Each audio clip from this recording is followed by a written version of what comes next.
Probably should have like some ambient music or whatever while I'm still setting things up, but whatever.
Okay.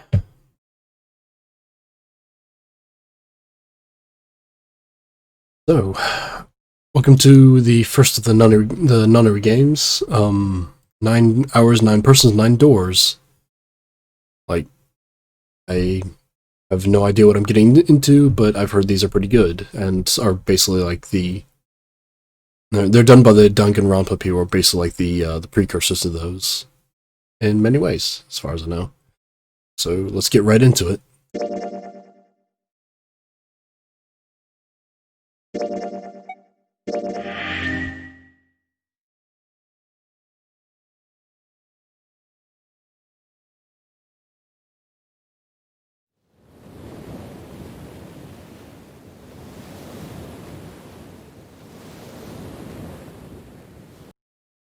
You just something. There we go.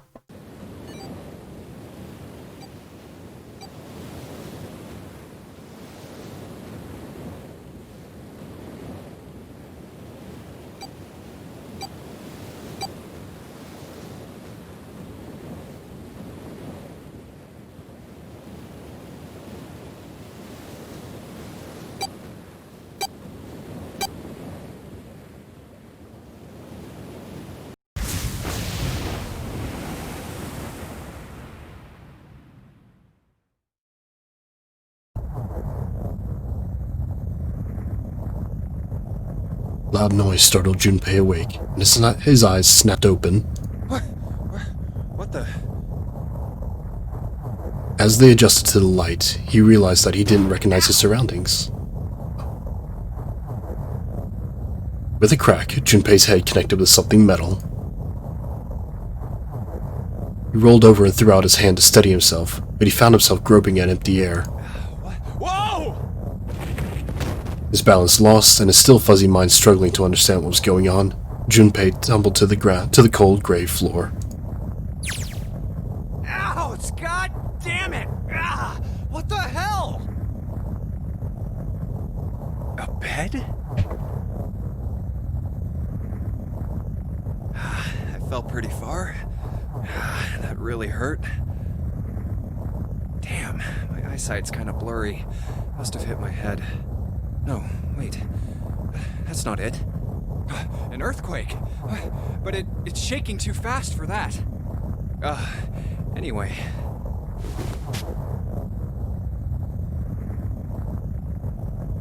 Where am I? Wait, it stopped? What's that sound?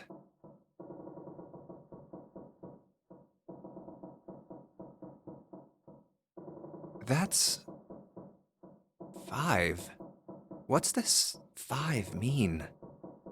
It won't open. What's this? Is this keeping the door shut? Hey! Hello? Is anyone there? Open the door! Huh? What the hell is this? A watch? It doesn't look like one. 5. That's the same as the door. What? How do I take this off?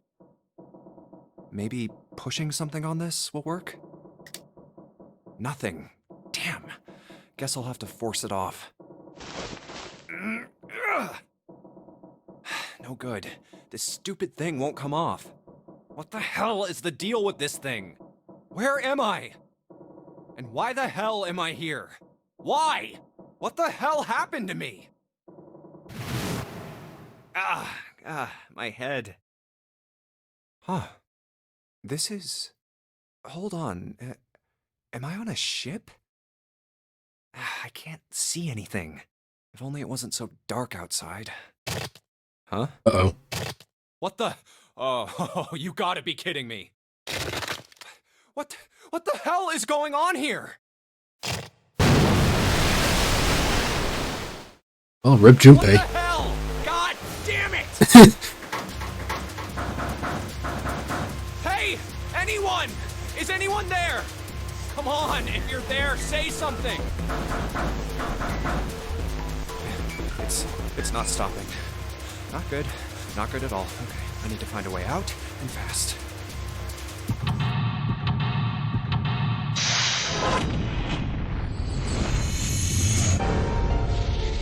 Seek a way out.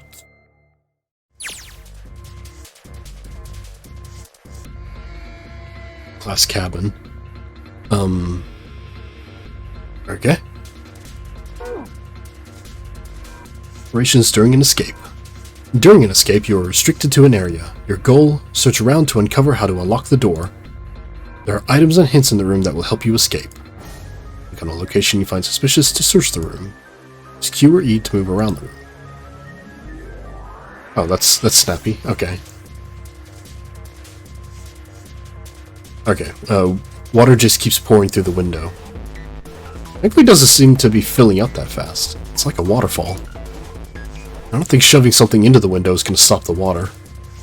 In other words, if I don't want to die, I need to find a way out of this room. I have to figure this out.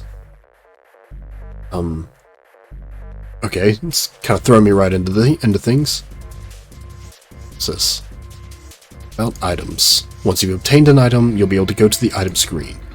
Clicking item on the top left will take you to the item screen. From bulletin board. Solid red, hollow red, solid blue, hollow blue. Okay. Investigate with an item. Item visible in the lower left is the item currently in hand. When you close the item screen, the last selected item will be in hand. Hold an item while investigating the room, you may trigger a reaction. Try switching out items in hand and search different places. Click the item icon and press V quickly to change between items. Okay, well, I've only got the nodes.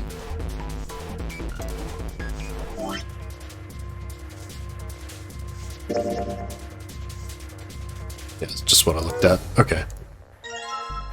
A picture frame. It's got a little boat in it. Sort of looks... It's very old-timey. There's a towel next to the sink. Doesn't seem like there's anything hidden on the sink. This is the only drain in the room. There's nothing on the top of the shelf. Bulletin board. There's nothing on it. This is the middle bunk. This is, as far as I can tell, a pole that is attached to the bed. Okay, so I can investigate pretty much damn anything. Yeah, that water. There's a table. Water's pouring onto it like a little waterfall. I don't see anything useful there. Oh. WASD apparently controls this. I guess that's like an alternative to my my cursor. It's a pipe. I know. Crawl into the... Junpei.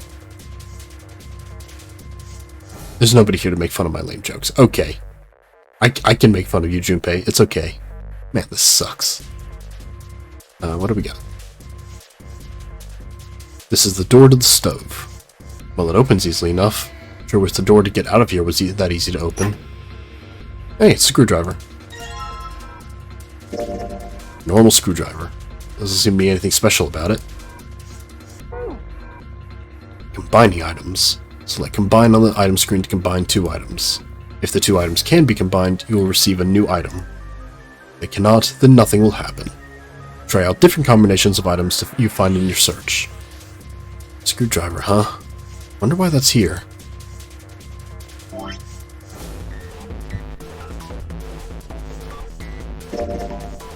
I'm pretty sure nothing will happen, but well, the screwdriver got those screws off easily enough. And here's the picture. Oh, there were screws on the frame? Okay. I was just... Oh, and that got rid of the screwdriver? Wait, what's... What? So someone wrote a bunch of numbers and symbols in the back of the picture? Wait, can I... Oh, cool. Okay. I can... If I click and hold, I can look at the back of things. I can rotate them around.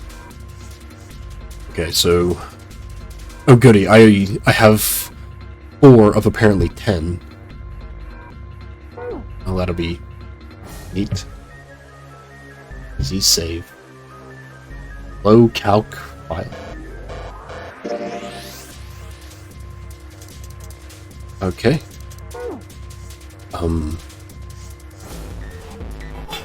Let's see if there's anything in here. Huh, looks like there is. A key? Yeah, there's a little blue key in the bottom of the spot. Odd. Okay, well, nothing in here. I'm looking at a pot lid. Alright, that's... okay. This is totally a stove. Nothing inside, though. Alright. This is the middle bunk of the bunk bed. There's a... no dice. It's locked tight.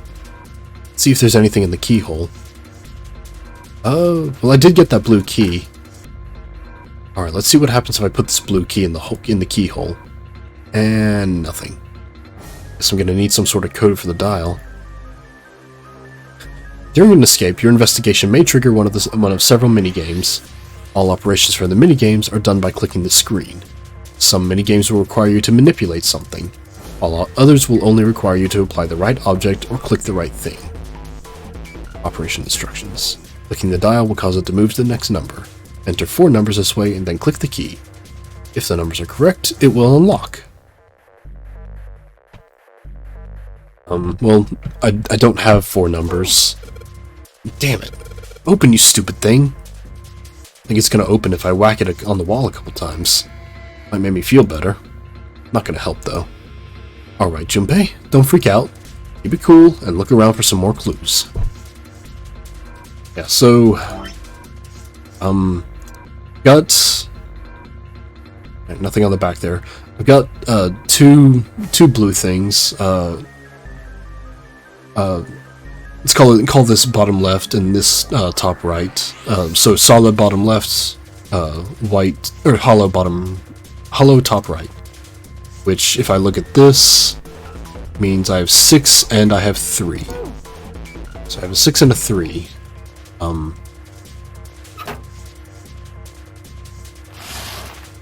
Oh, and there's a red. Well, I have nothing for this. This is just like the blue briefcase. Yep, there's a lock on this one too, and it's not opening. Okay, so I'm gonna need to get a red key. I can keep looking till the cows go home. All I'm gonna find up here is that pillow. Damn it! Is there anything else I can use? There's a blue briefcase on top of the bed. There's a pipe at the other end of the bed. There's nothing up top. Can't see the bottom of the ladder. Oh man, the water's already up to the bottom of the bed. Gotta hurry this up. What's this? Oh, is this a mirror? Oh no, it's okay, well, I have the red key. Should probably hold on to this key. Oh, what's up with my face? You're looking kind of tired there, Junpei.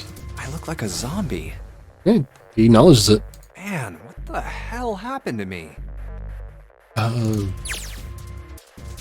did I end up here? Oh, okay, so this is more like an old visual novel. This is like a modern visual novel. I left work, headed back to my apartment, and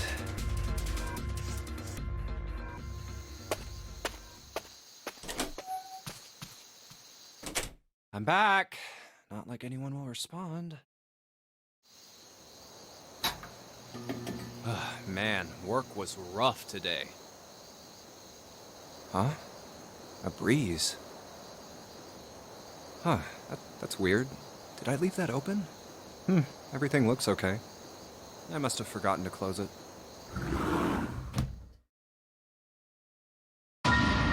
What? Who are... I can't...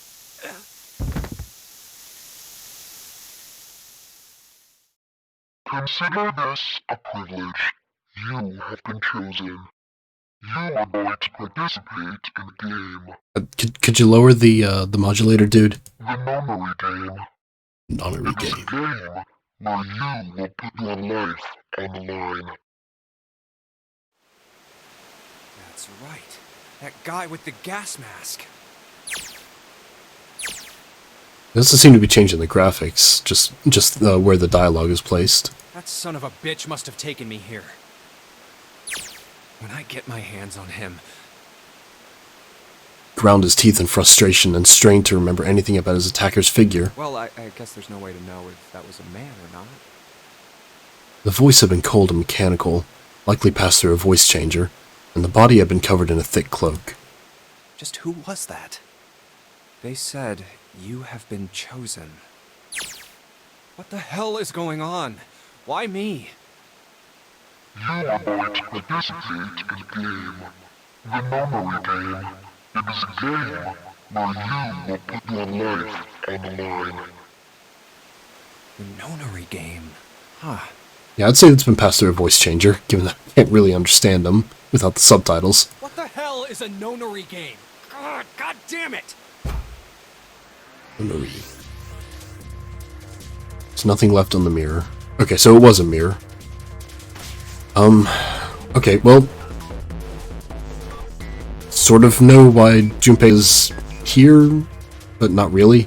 We got a red key. Ladder goes from the floor to the ceiling so that you can get into all 3 bunks. Well, worst case scenario, I can just climb up there. Yeah, right, like that's gonna work. You can see from down here is the underside of the top bunk. It's pretty high up there. Well, climb up there then. There's a pair of simple chairs next to the table. The water's already up to the chair. What do we got? Guess that's a lever, huh? Maybe if I pull it. Well, it looks like pulling on the lever just makes a weird noise. Great. The light's still red and the display hasn't changed. Damn it! Why the hell isn't this thing opening? The only door in and out of this room is right next to that weird device. It's got 5 on it. What does this mean? And, our watch had 5 on it, too. It looks like we've got a light here. And electricity. Okay, so...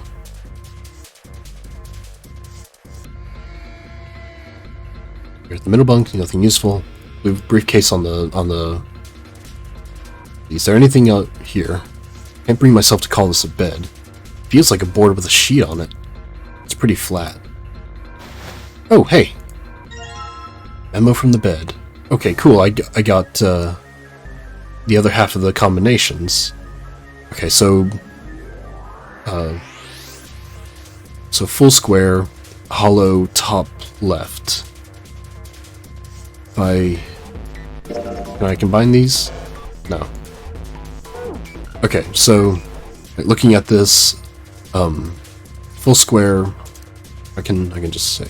Okay, so 0, 2, 6, 3. 0, 2, 6, 3. That'll get me to the blue briefcase. Alright, let's give this another try. So 0, 2, 6, 3. Alright, let's see if this number work.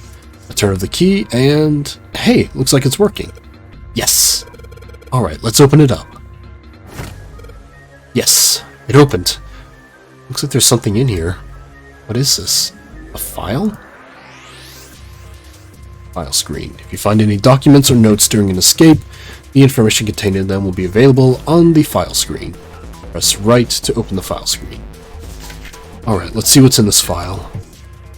Digital root. See here. Compute a digital root with the following steps. First, add all the numbers in question to one another. If you end up with something greater than a single digit number, add the digits to one another. For instance, if you have a double digit number, add the number in the tens place.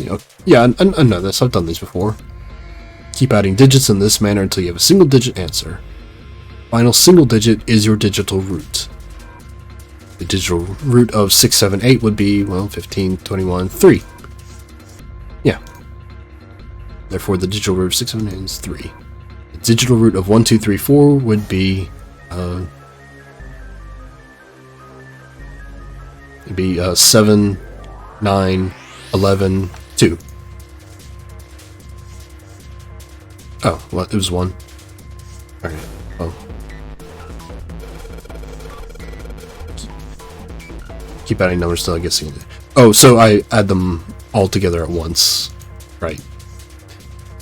Notebook, a pen, a calculator, and a stack of key cards, huh? New key cards. Okay. New material has been added to the file screen. Calculator. Press left to open up the calculator screen. Oh man, we're gonna have to do some trigonometry on this boat. The calculator can also calculate a digital root, which will be important to the progression of the story. Okay, let me see. I also had the reds, which were filled in top left, so 7, 7, 4, 8, 5. 7, 4, 8, 5.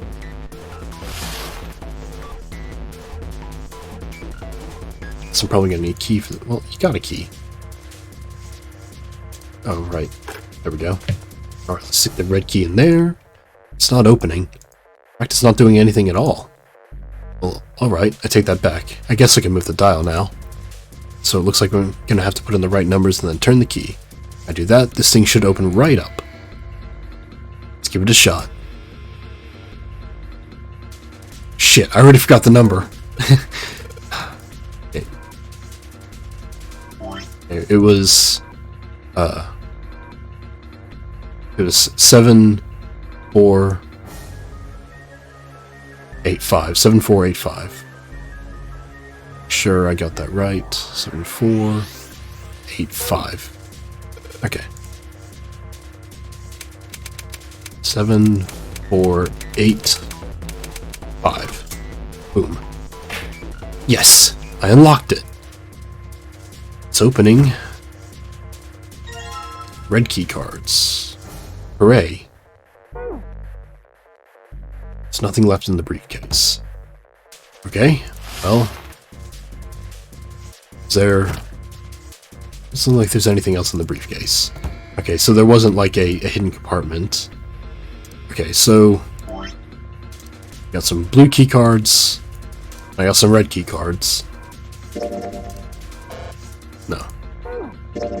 These look like key cards. There's a number on each one. 1, 2, 3. It's like some key cards. There's a number written on each card. 6, 7, 8. Does that mean something?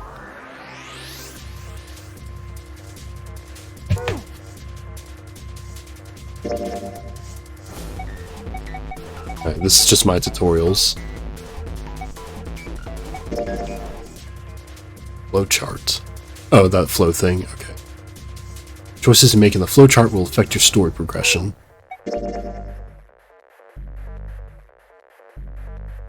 Okay, minigames.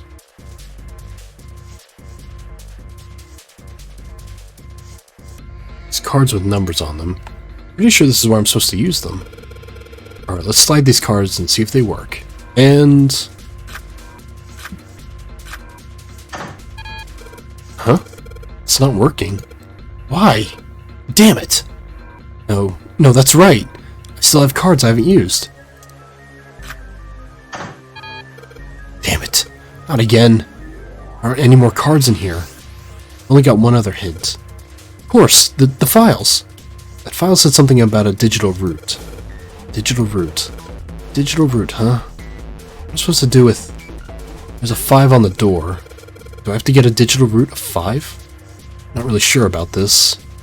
Oh, whatever, it's worth a shot. Let's see if this works. I'll just slide the cards that give me the digital root of 5 through the reader. Click 3 cards to select them. The digital root of the selected cards will be displayed. Clicking Reset will deselect all currently selected cards. After you've selected 3 cards, click on the device. Okay, so I gotta get a digital root of 5. So 7 2? No. There we go. I was 1 off.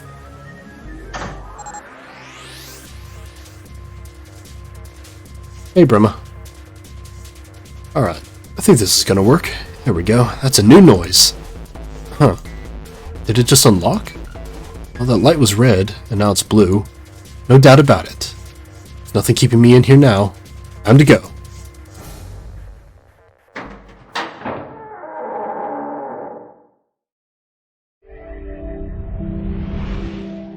You found it. Whoa!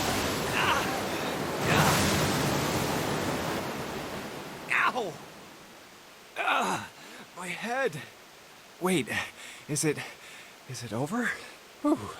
Dude, you're on a boat and there was water pouring in. I don't think it's I over. felt too much like being flushed down a toilet. Damn. Well, better than drowning, I guess. Junpei, this isn't better. You were on a boat. Am I in a hallway? Oh. A door. Another door. Damn this water. Ah, let me go. Oh, yes, it opened. Yeah. I'm gonna give it the good old college try first. Before I start looking for help. What? What the hell? This is the inside of a ship? Wait. I know this scene. I've seen this before. Well... Fuck, where was it? Yeah, that's what I thought.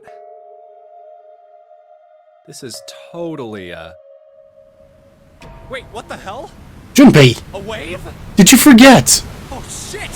Shit! Okay, I gotta get out of here. C deck.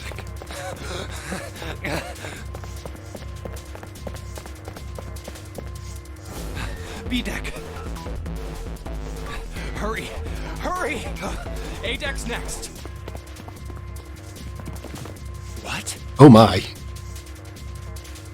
People. A lot of people. Junpei! I guess there's another one of us now.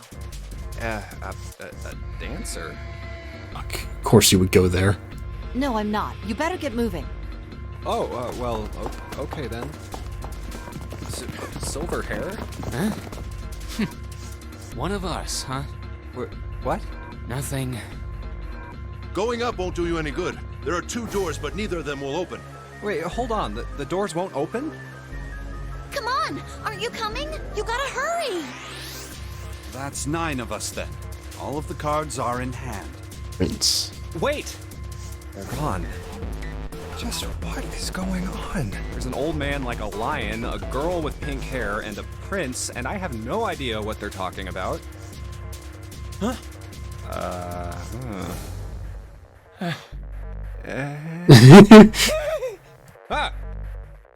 What was that all about? What the fuck? Hey! What the hell are you just standing there for? Didn't you hear him? The doors on A deck are no good. We gotta check the doors on B deck. Got it? Now go! Whoa. Hey man, that was dangerous. Junpei, tell them about the water. Huh? 4? And this one says 5. They're the same. The room I woke up in had a number on the door just like that. You too, eh? My cell was the same. A number upon the door. I opened it, ran down the hallway outside, and found myself in a rather grand room full of stairs, as I suspect the rest of you. Otto, I know that voice. Me too. Same for me. There was a door with a number on it. Yes, we all saw the same thing. That's not important. We need to hurry. You think I don't know that lady? Open! Damn it! Fuck, it's not opening. This damn thing won't even budge. Out of my way! A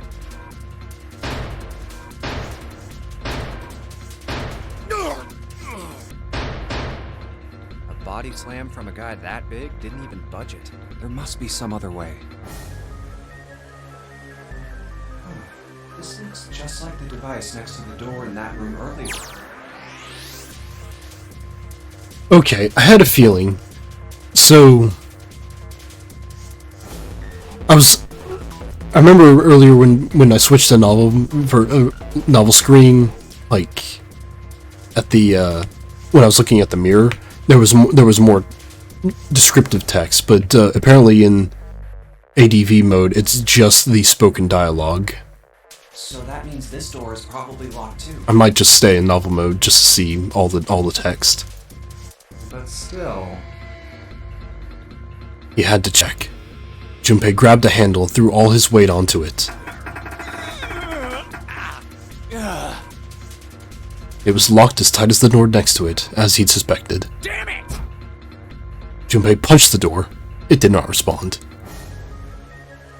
Are there any other doors? He barely finished the thought when the sea deck plate he'd passed on his way up sprang unbidden to his mind. His body moved before he had time to think. Junpei turned and ran back toward the stairs. He had scarcely taken a step when, at the top of the stairs, next to an ornate clock embedded in the wall, he saw a person. It was a girl. She looked to be the same age as Junpei. He froze, unable to look away from her face. He wasn't confounded by her beauty or something equally silly. No, there was another reason he couldn't take his eyes off the girl. Junpei had seen her somewhere before. He couldn't quite remember where, but he knew. He knew he'd met her before. The girl, too, stared at Junpei, similarly stunned. Her response suggested she'd seen it before as well. Huh? Without saying a word, Junpei walked slowly toward her. She didn't move. It was almost as though she was held in place by some sort of magic spell. As Junpei stepped onto her landing, the spell broke. No sooner had he set his foot down than the whole ship shook a second time. The quake caught the girl unprepared, and she fell. Watch out! Moving on instinct, Junpei leapt to catch her. Or so he thought. Oh. Her face was far closer than it should have been, mere inches from his own. Yeah. He was flat on his back, and she had landed squarely on top of him. The girl seemed as confused as he did, and her face suggested she still hadn't fully recovered from seeing him. For a moment that seemed to stretch for a very long time, they stared at one another. The ship stopped shaking. Everything was quiet. Water could be heard from the bottom of the ship, lapping faintly at walls and ceilings, but eventually that faded as well. The silence was complete. Thick, muffling blanket. At last, the girl opened her mouth. Oh my gosh! Is that you, Jumpy? Jumpy. Jumpy. Jumpy. Her words echoed through Junpei's head, then suddenly his memory returned. Akane. Why hadn't he realized it before? The girl was Akane Kurashiki. She and Junpei had been friends in childhood. They'd gone to elementary school together for 6 years. But what was she doing on the ship? Her soft eyes were only inches away from his own. Feel the warmth of her face. Feelings he thought he'd long forgotten began to work their way to the surface. Dude, I can't remember anyone from middle school. How the fuck did these people remember, like, who they knew in, like, elementary? He could feel his face heating up. At that moment...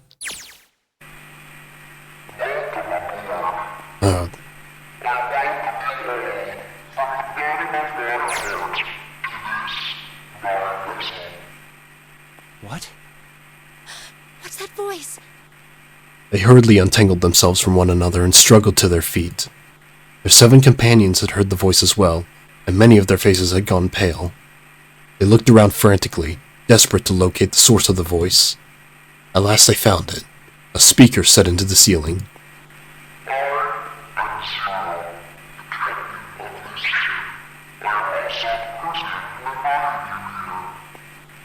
The voice was harsh, obscured occasionally by the crackle of static.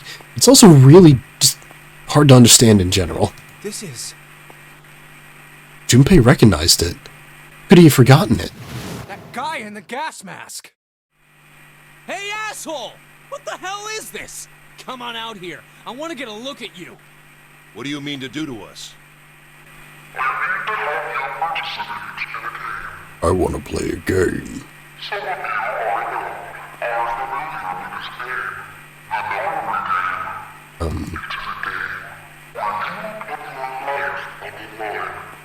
Nonary game.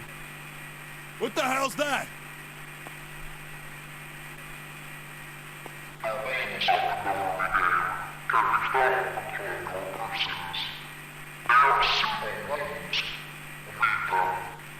What is he talking about?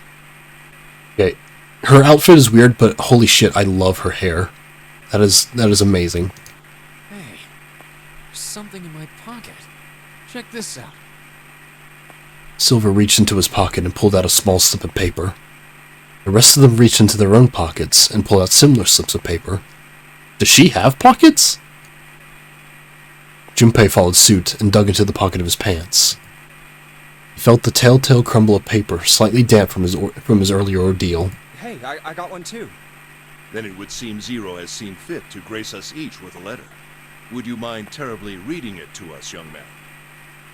His request had been delivered to Junpei, who, after a short moment of surprise, did as he'd been asked. On this ship, you will find a handful of doors emblazoned with numbers. We will call them the numbered doors. The doors in front of you are a pair of the same.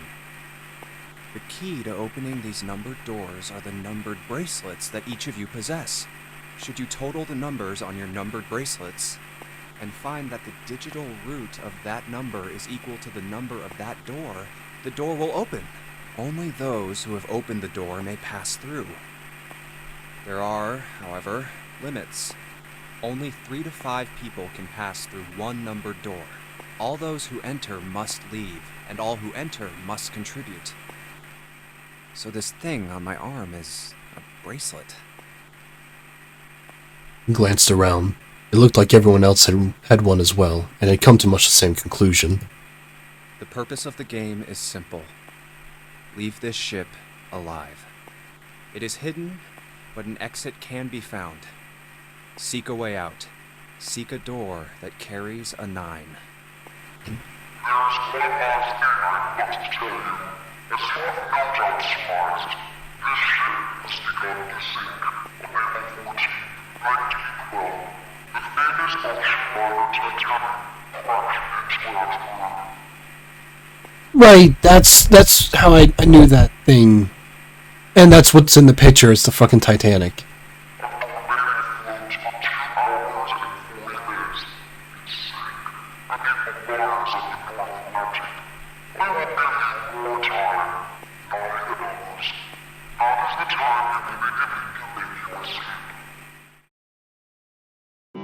Voice finished, and the speaker went silent. I hear a bell. I think it's coming from over by the stairs. It's the clock telling us the time. Everyone had their eyes on the antique clock embedded in the wall.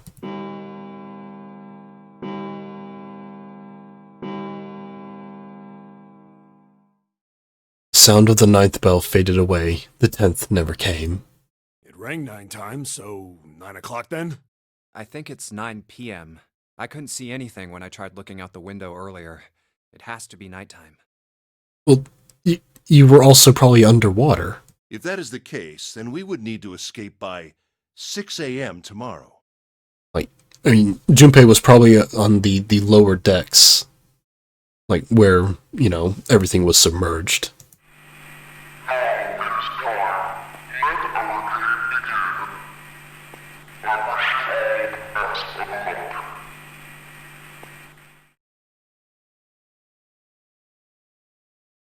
The speaker went silent and did not speak again.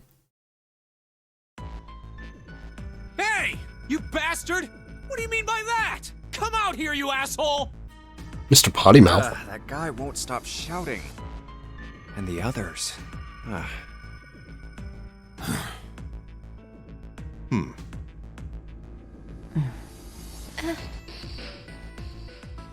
Whew.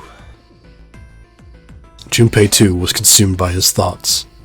I have way too many questions. Who is Zero? What's the Nonary game? What's it for? Is he some nutjob just doing this to mess with us, or does he have some other purpose? And why pick me to be part of this insane game? And the others? Why are these 8 people here? And the most confusing of them all. Why is Akane here?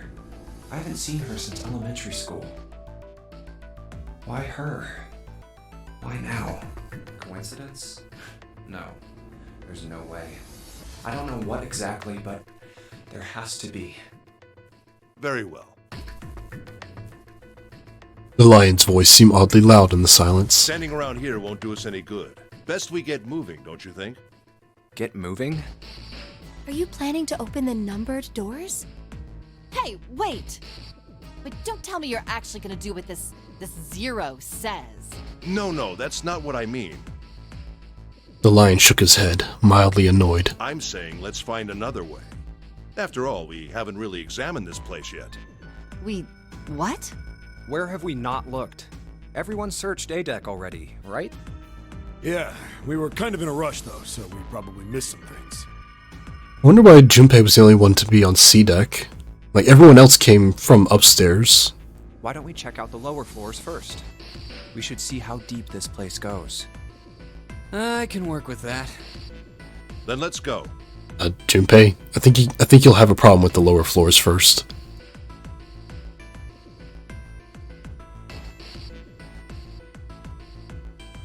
Whoa!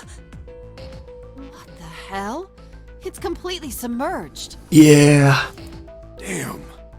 If the water level keeps rising like this, we're all gonna drown. No, I don't believe that's something we have to worry about. Prince knelt down and gently drew his hand across it. See? The water's not flowing. That means the origin of the water has been stopped. Perhaps this Zero fellow has used some sort of remote control to seal a watertight door lower down. He said that our time limit was 9 hours. In other words, this water won't rise for 9 hours. Then you're saying we won't sink till then? Well, that may be a little too optimistic. No point to wishful thinking. That's depressing. If we don't determine a way to advance from this point, we are stuck on A-Deck and C-Deck. Looks that way. Hey, hold on. How about we check C-Deck before we jump to any conclusions? We might find something there. You're right. I think we should look at the metal doors by the big staircase, too. They're pretty suspicious.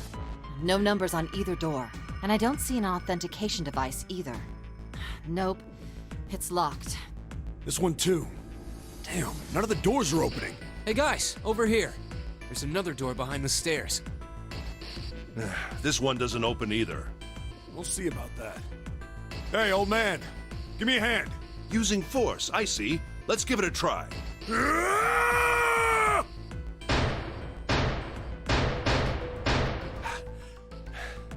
It won't budge. Could you not just start shouting out of nowhere? You almost gave me a heart attack, you know. Oh, sorry.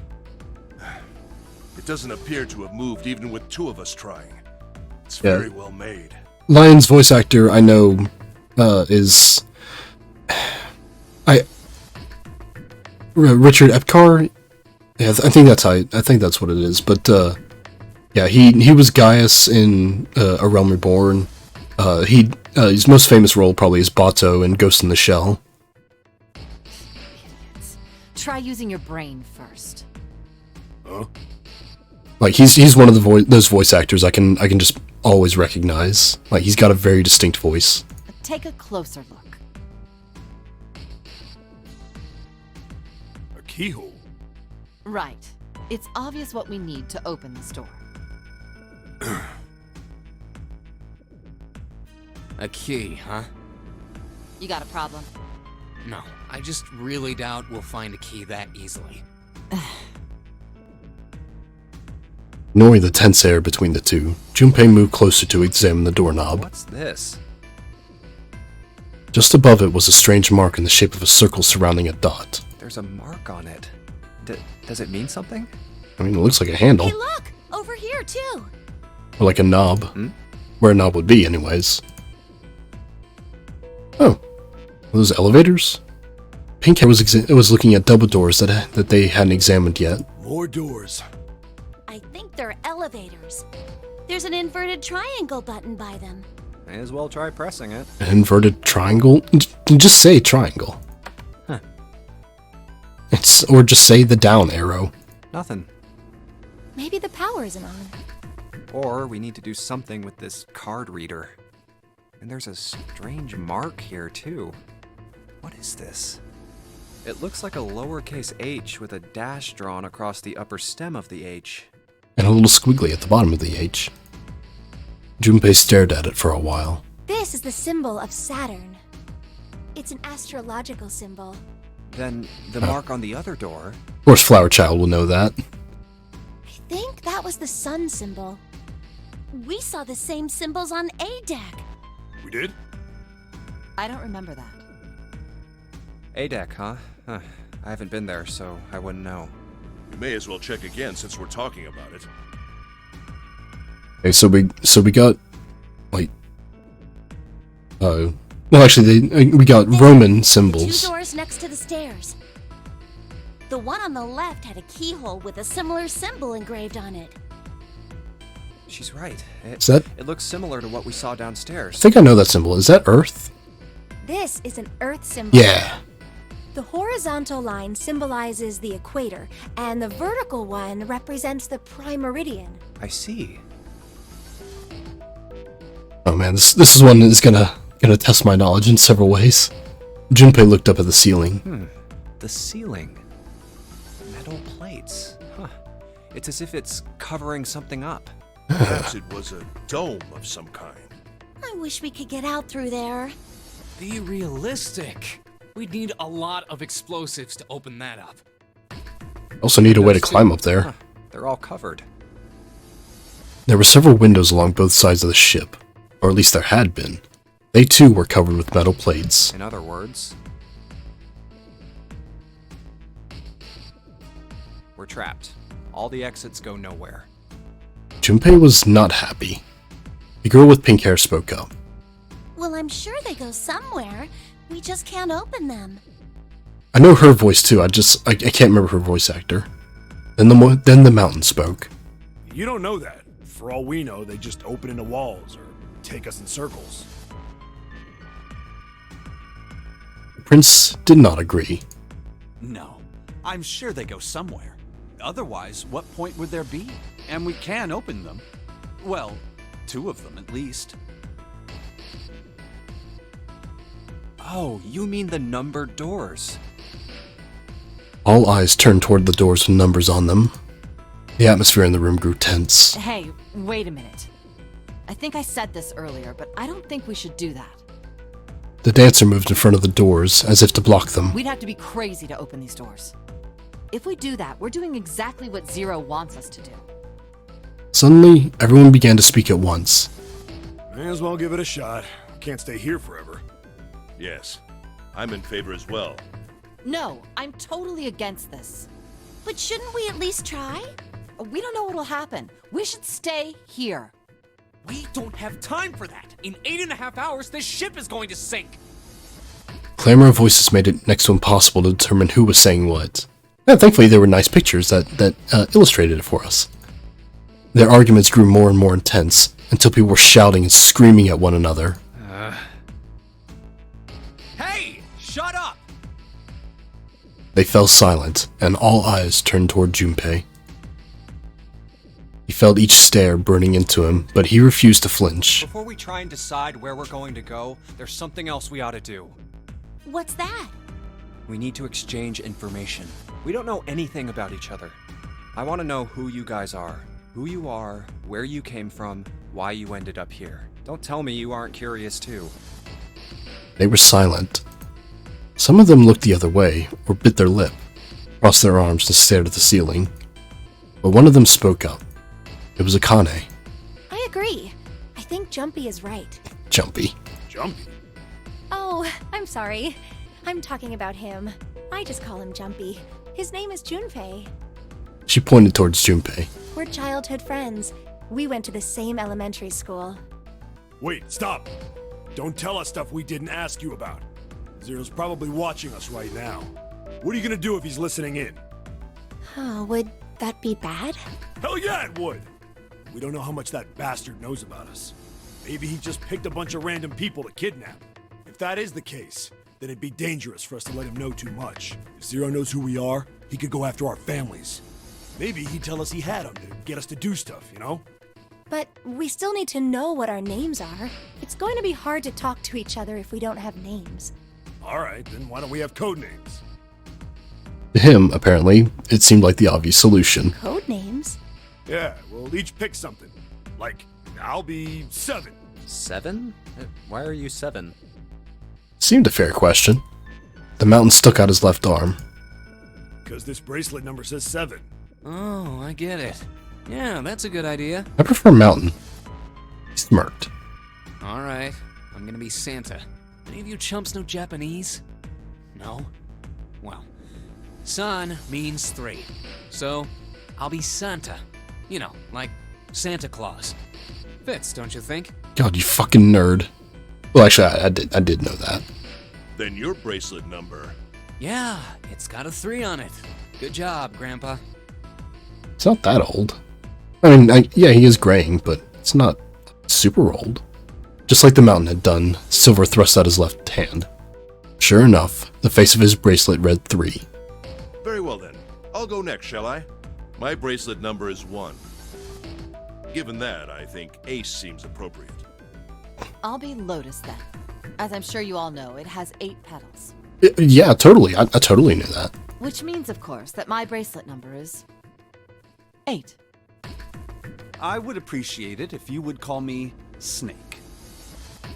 My bracelet number is 2. It looks like a snake. Since Ace has chosen cards, then I choose dice. Snake eyes, clearly. Which is particularly relevant given that I am blind. You can't see? I knew it. How?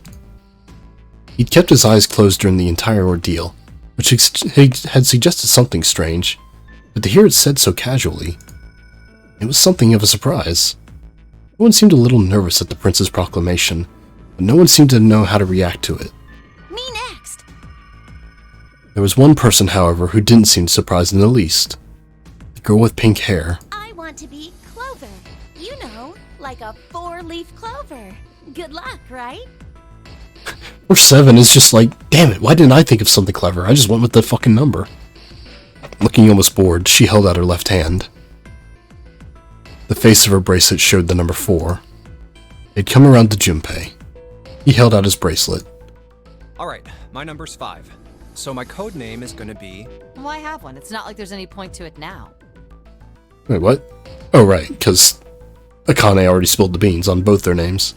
The dancer cut him off in mid-sentence. I mean, we all know your name already. You're Junpei. Oh, yeah. They all nodded. Akane stepped forward nervously. Then you should all call me by my name too. Because, I mean, it doesn't seem... It doesn't seem fair to Jumpy. You're thinking it's not cool for you to hide your name after you told us his.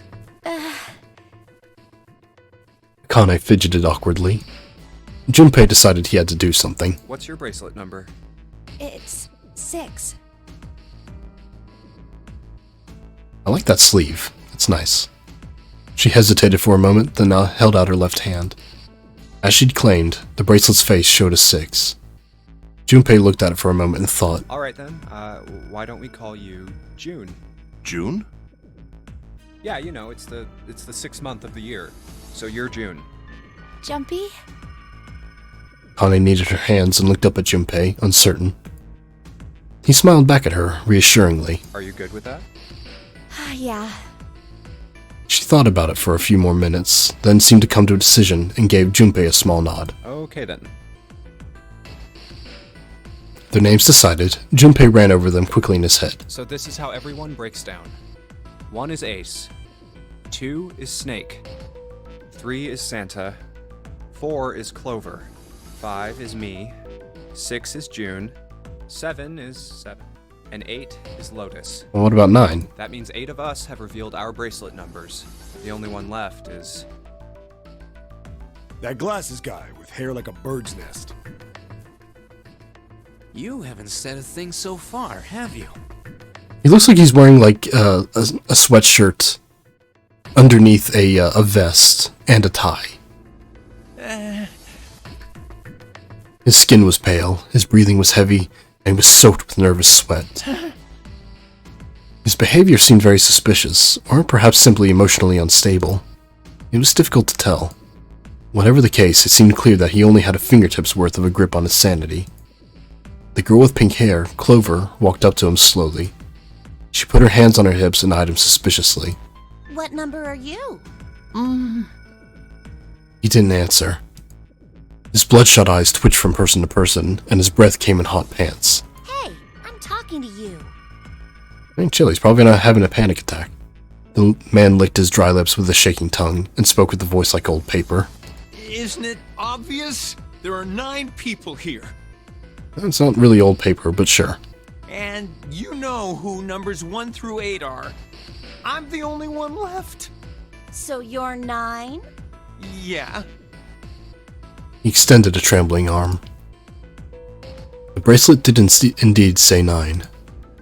Clover looked at it contemptuously. What's your code name?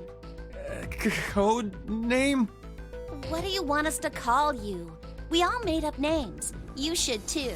I don't need one. Why not? Because I am not gonna stay here with you. Took a shuddering breath and exhaled. Clover looked at him with something very like disgust. You've got some sort of plan? I do. Yeah? What's that? You sure you want to know? Yeah? All right, let me show you. I'm gonna do this! By the time they realized what he was doing, it was too late to stop him. The man's body moved like a snake's.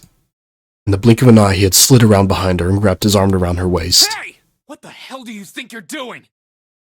Silver, Santa, leapt forward and toward Clover and the 9th man. He was halfway there when... Stay back! Suddenly, the man's hand dove into his pocket. Ah. Why did you... He held it to Clover's pale, quivering neck. If you get any closer, I'll cut her open! Yeah, that's right. The man's smile was neither friendly nor reassuring. Sweat poured down his neck, soaking the collar of his shirt. Clover, are you all right? The prince, Snake's, voice sounded oddly concerned. Yeah, I'm fine. Her voice shook, making her words even less convincing. What the hell are you trying to do? I told you. This is my plan. What are you gonna do to her, you sick son of a bitch? Don't worry. I'm not gonna do anything to her. If she just does what I tell her to, I'll let her go. He started to move backwards slowly, keeping his grip on Clover. Slowly. That's right. Just follow me. Keeping their distance, Junpei and the others followed. Eventually, the man reached the wall. He gave a start as his back touched it, then glanced around quickly and spoke. Here. Verify. The left. Look on your left. Do you see the device on the wall? Place your hand on the scanner panel, the round part. What if I don't? The man's nostrils flared, and he looked like he was about to choke. Are you an idiot? What do you think? I could slit your throat right now. I'll kill you if I have to. All I need is your bracelet. Just do it. Do it now. He pressed the knife against Clover's neck, hard. Okay, I'll do it. Slowly, she stretched her left hand out toward the device. Like this? Her back was to it, and she had to feel around for a moment before she found the circular panel. It made a cold electronic noise, and on the display above her hand, an asterisk appeared. So that's how it works. He called that round part of the device the scanner panel. How did he know? If we put our left hand on it, our bracelet number gets entered into the device. Then, should you total the numbers on your numbered bracelets and find that the digital root of that number is equal to the number of that door, the door will open. So it's going to be an entire boat filled with digital root tricks. Junpei shifted his eyes to the door itself. The number on it was 5. Door 5. But why does this guy know so much about how this thing works? It's like he knows exactly what to do. And where did he get the knife? Good. Good. You're done. Next. His bloodshot eyes crept from person to person until finally, they stopped on the lion, Ace. You, right? You're the one with the number 1 bracelet, right? Yeah, I prefer Junpei's like nicknames to the ones they came up with. Yes, I am. So? Then you're next. Just verify your number like this little brat did. What are you doing? Do it! Don't you care what happens to her? Okay, just calm down. Ace held up his hands, palms out. The 9th man jerked his chin toward the device. I'm coming over. Slowly, cautiously, Ace moved toward the device. After what seemed like an agonizing eternity, he reached it. Now, verify. All right, this is what you wanted, right? Ace nodded and placed his hand on the scanner panel. The device beeped again, and a second asterisk appeared. Now the device has both Clover and Ace's numbers. So, 4 and 1. 4 and 1, and then he's 9. So that gives you 14, and that gives you 5. 4 plus 1 is 5. It's the same as the number written on the door, but it won't open yet. Only 3 to 5 people can pass through one numbered door. One more person. If what Zero said is true, he needs one more person. Who? Who does he need? Get back! His voice shook, but the knife he held to Clover's throat made his words command. Ace took 2, then 3 steps back. No! Farther! More than that! Go all the way back! Okay. Slowly, Ace did what he was told. The 9th man's lips curled into a cruel, twisted smile. Wait, don't tell me. That was when Junpei understood his plan. Clover's 4, and Ace's 1. Oh my god, Junpei, you're so slow at this. To the 9th man's 9. 4 plus 1 plus 9 is 14, and the digital root of 14, 1 plus 4. Fuck, this is reminding me of the end of Clue where they're having to count the bullets. In other words, 1 plus 2 plus 1 plus 2 is... Thank God you were all so cooperative. Now I can get out of this nightmare. He pressed his own hand against the scanner panel. A third asterisk appeared on the screen. He dropped his hand to the lever on the side of the device and pulled.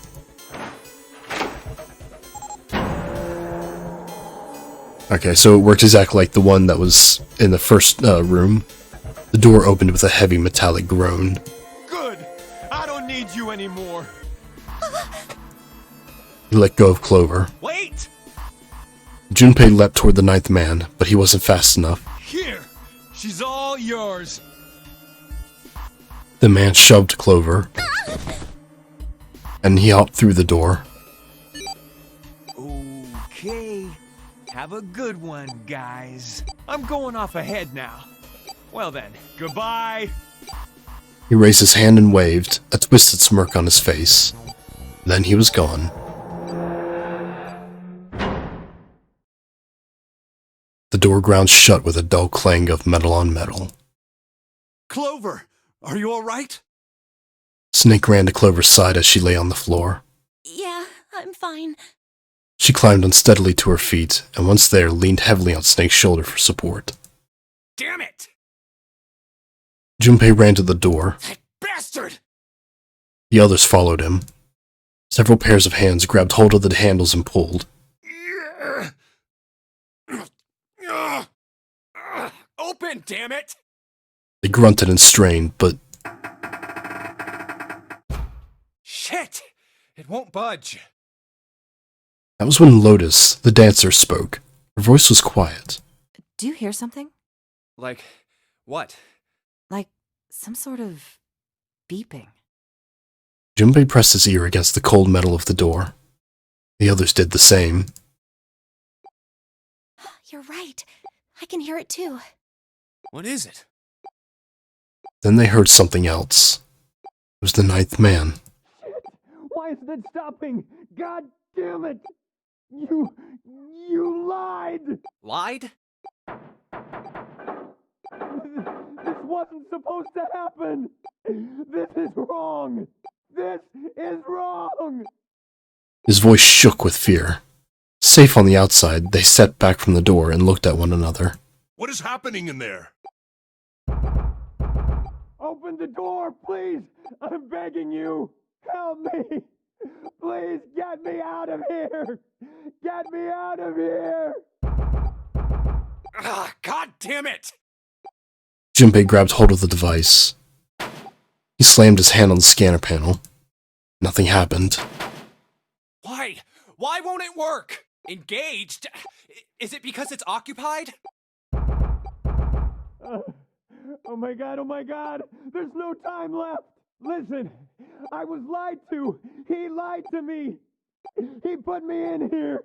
It was him! He killed me! It was him!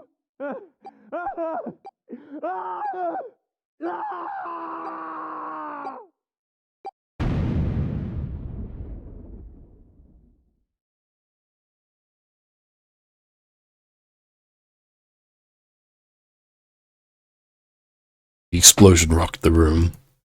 Instinctively, they ducked, then stood up slowly when they realized there was no danger. No one spoke. Silence filled the room. A beep? All eyes turned toward it. Did that thing just make that sound? The display changed from engaged to vacant. Let's see if we can open it. 7. The mountain swallowed hard. Okay. Junpei nodded and placed his hand on the scanner panel. A red asterisk appeared on the LCD panel. Well, it registered my bracelet number, but it won't open with one person. We need at least 2 more people. What to do? Okay, so Junpei is 5, and this is the 5 door. So, 6, 14. Ace, Lotus, you think you could give me a hand here? The pun was a little too on the nose, but the mood was still grim. Both Santa and June lifted their left hand silently.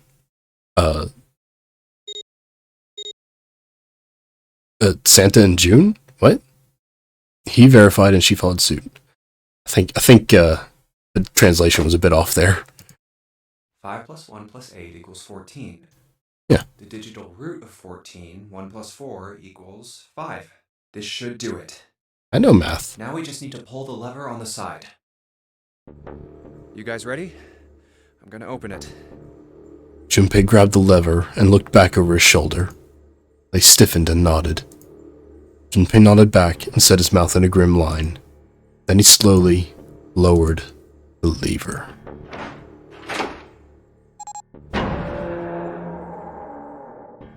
Oh, that's a lot of blood. There was a metallic groan, and the door slid open. A breath of air drifted out of it, carrying a stench that nearly made them gag. Junpei grimaced and put a hand over his mouth. Oh my god. Good God. Lotus and Ace shuddered. 7 grunted. Whoa, that's pretty bad. Even Santa's voice shook. He blew up. It appeared that Santa was right. The hallway on the other side of the door was splattered with chunks of torn flesh and dark red blood. Jesus! What kind of fucking bomb was that? A shriek echoed across the room. It had come from June. Then her strength left her and she dropped. As Junpei turned to catch her, the door groaned shut.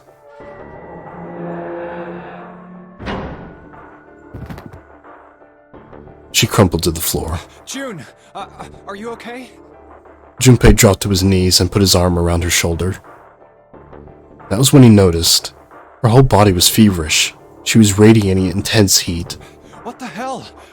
Where'd this fever come from? June didn't answer.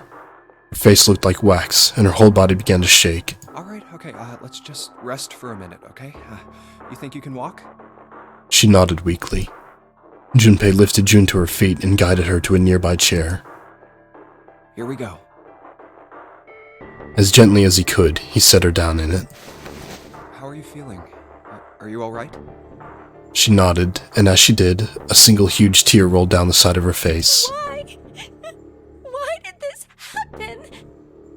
Her voice cracked, broken by misery and grief and choked by sobs. Why did this happen? Junpei spun around. Do any of you know what the fuck is going on here? Who's Zero? What's this nonary game? Come on! Anybody? Anything? What the hell is going on? What are we doing here? No one spoke. Ace, Snake, Santa, Clover, Seven, and Lotus. They simply stood there, 7 pairs of downcast eyes and 7 grim lines for mouths. June's body shook with silent sobs. They slowed as the minutes ticked by, and eventually they stopped.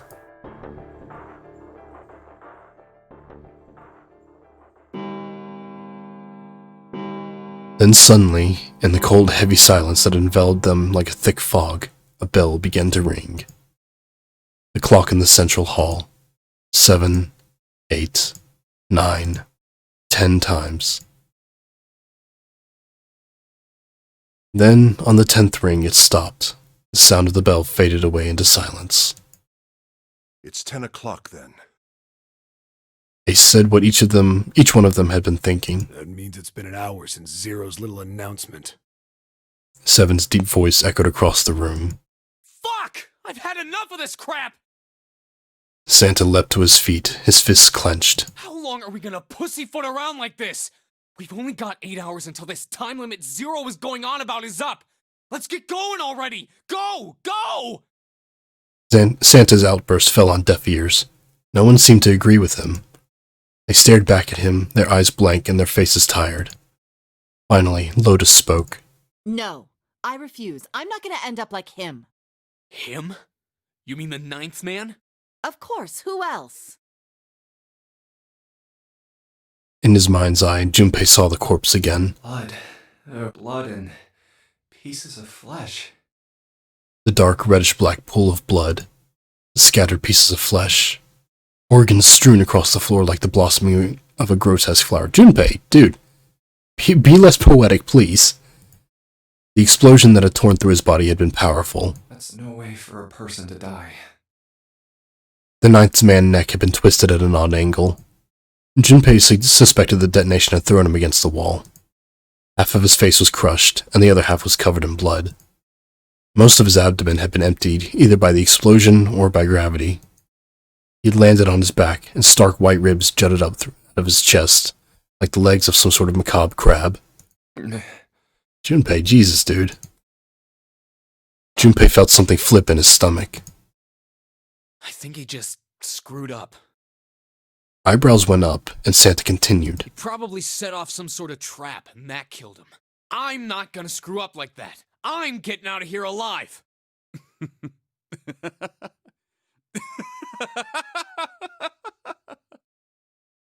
Whatever Snake was laughing at, Santa did not find it particularly humorous. What's so goddamn funny? Oh, my apologies. You were just, so very confident. I couldn't help myself. What the fuck? I think you've mistaken the situation. Huh? The 9th man's death. It had nothing to do with the trap. Or at least, not the sort of trap you imagine it did. Then? He broke one of Zero's rules. That was why he died. Quite simple if you think about it. Huh? You still don't... All right. How about you take a moment and think back to what Zero said? Specifically, what did he say about the number of people?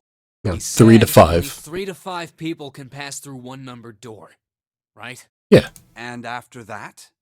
You've forgotten the relevant part. What did Zero say? Santa furrowed his brow in thought. Junpei thought back. Zero said, everyone who verified had to go through.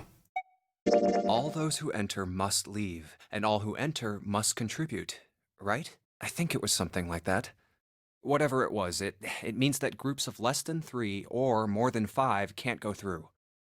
That is correct. A gold star for you, Junpei. And he would have needed Clover and Ace to go through as well.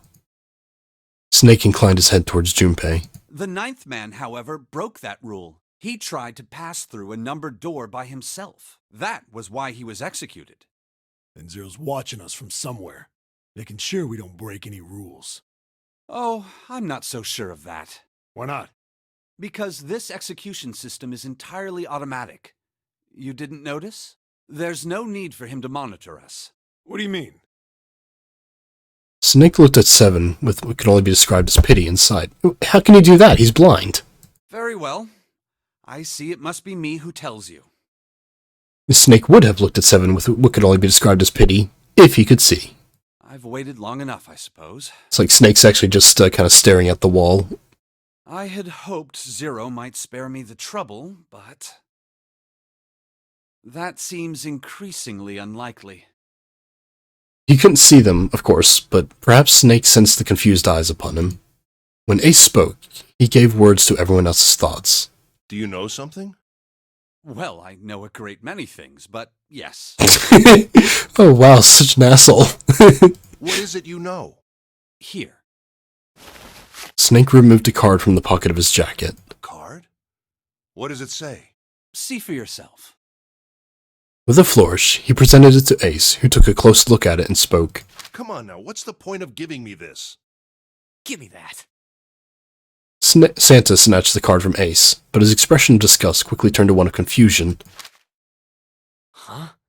The hell is this? I imagine it's got Braille on it since it was a blind man's card. Seven tugged it out of Santa's hands. I see. The card went from Seven to Lotus, from Lotus to June, and finally to Junpei. He looked at it and understood.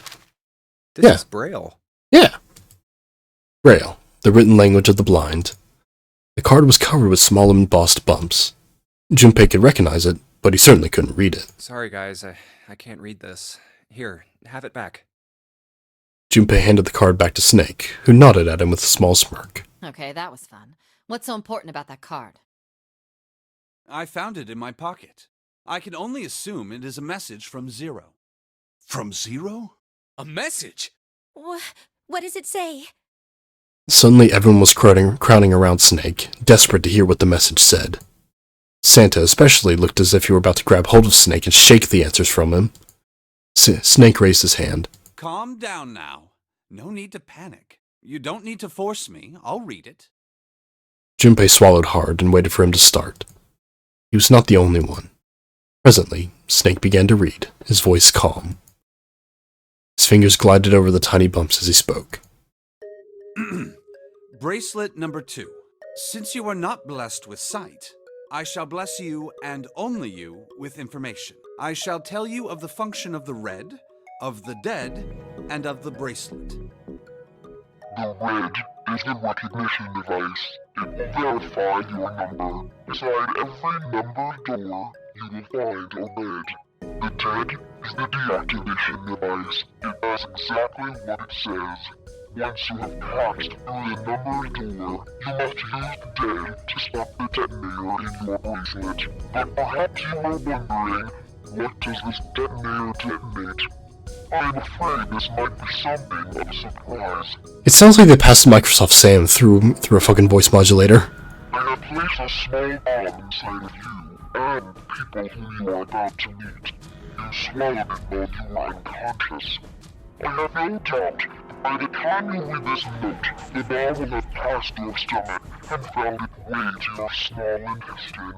Like, anybody got any laxatives on them? In other words, You will be unable to regurgitate it. I suggest you do not try. As I mentioned before, the bracelet on your left hand contains a detonator. Think of it as a remote fuse, or timer, for the bomb in your body. There is only one condition which will cause it to detonate. That condition is that you enter a numbered door. Once you have done so, the timer will activate, no matter who you may be. You will have 81 seconds. If, after that time, the detonator has not been deactivated, it will send a signal to the bomb in your body, instructing it to explode. In order to deactivate the detonator, every person who verified their number at the red must also verify their numbers at the dead. Once all numbers have been verified by the dead, you need only pull the lever at its side. What? I guess I clicked on menu accidentally. And the countdown will cease. Anyone who does not verify their number at the red will find themselves unable to verify their number at the dead. That is to say, if you should pass through a numbered door without first verifying your number at the red, in 81 seconds, you will be dead. Well, someone's a fan of the Red Dead series. You must also keep in mind that the numbered doors will close automatically after 9 seconds have passed. So long as the doors open, the dead will not function. You would do well to remember this. Lastly, let us discuss how to remove the bracelets. There are only 2 ways to do so. 1. You escape from this ship. 2. Your heart rate reaches 0. In other words, once the bracelet is taken outside the confines of the ship, or the exotic wearer's heartbeat has fallen to 0, it will shut down automatically. There is no other way to remove your bracelet. If you attempt to force it off or disable the detonator, the bomb within you will immediately explode. This is all the information which I can impart to you. How you choose to use it is for you to decide. If used wisely, you can eliminate those who might be a danger to you. For a time, you would be able to control your fate. I wish you the best of luck. Well, he's not wrong. He did control his fate, sort of. Basically, he got 9 killed by not warning him about it. Snake finished reading and carefully returned the card to his pocket. So it's saying only those who verify their numbers at the red can pass through the numbered doors. Teams can't add or subtract people after they're scanned in. The reds, deads, and bracelets enforce the rules. They're judge, jury, and executioner. Shit! A fucking bomb! Come out! Come out, damn it! You assholes! In defiance of Zero's suggestion, both Santa and Seven put fingers down their throats and began to gag. The rest stiffened. Some touched their stomachs, some simply stared at their bracelets. Junpei gingerly touched his stomach. There's a bomb inside me. Thought of it made him queasy. Oh. His stomach felt oddly hollow, and his legs were weak. What made Zero think creating this horror show of a game was a good idea? Junpei looked over at the others. All right, I'm gonna ask one more time. Do any of you know anything about Zero?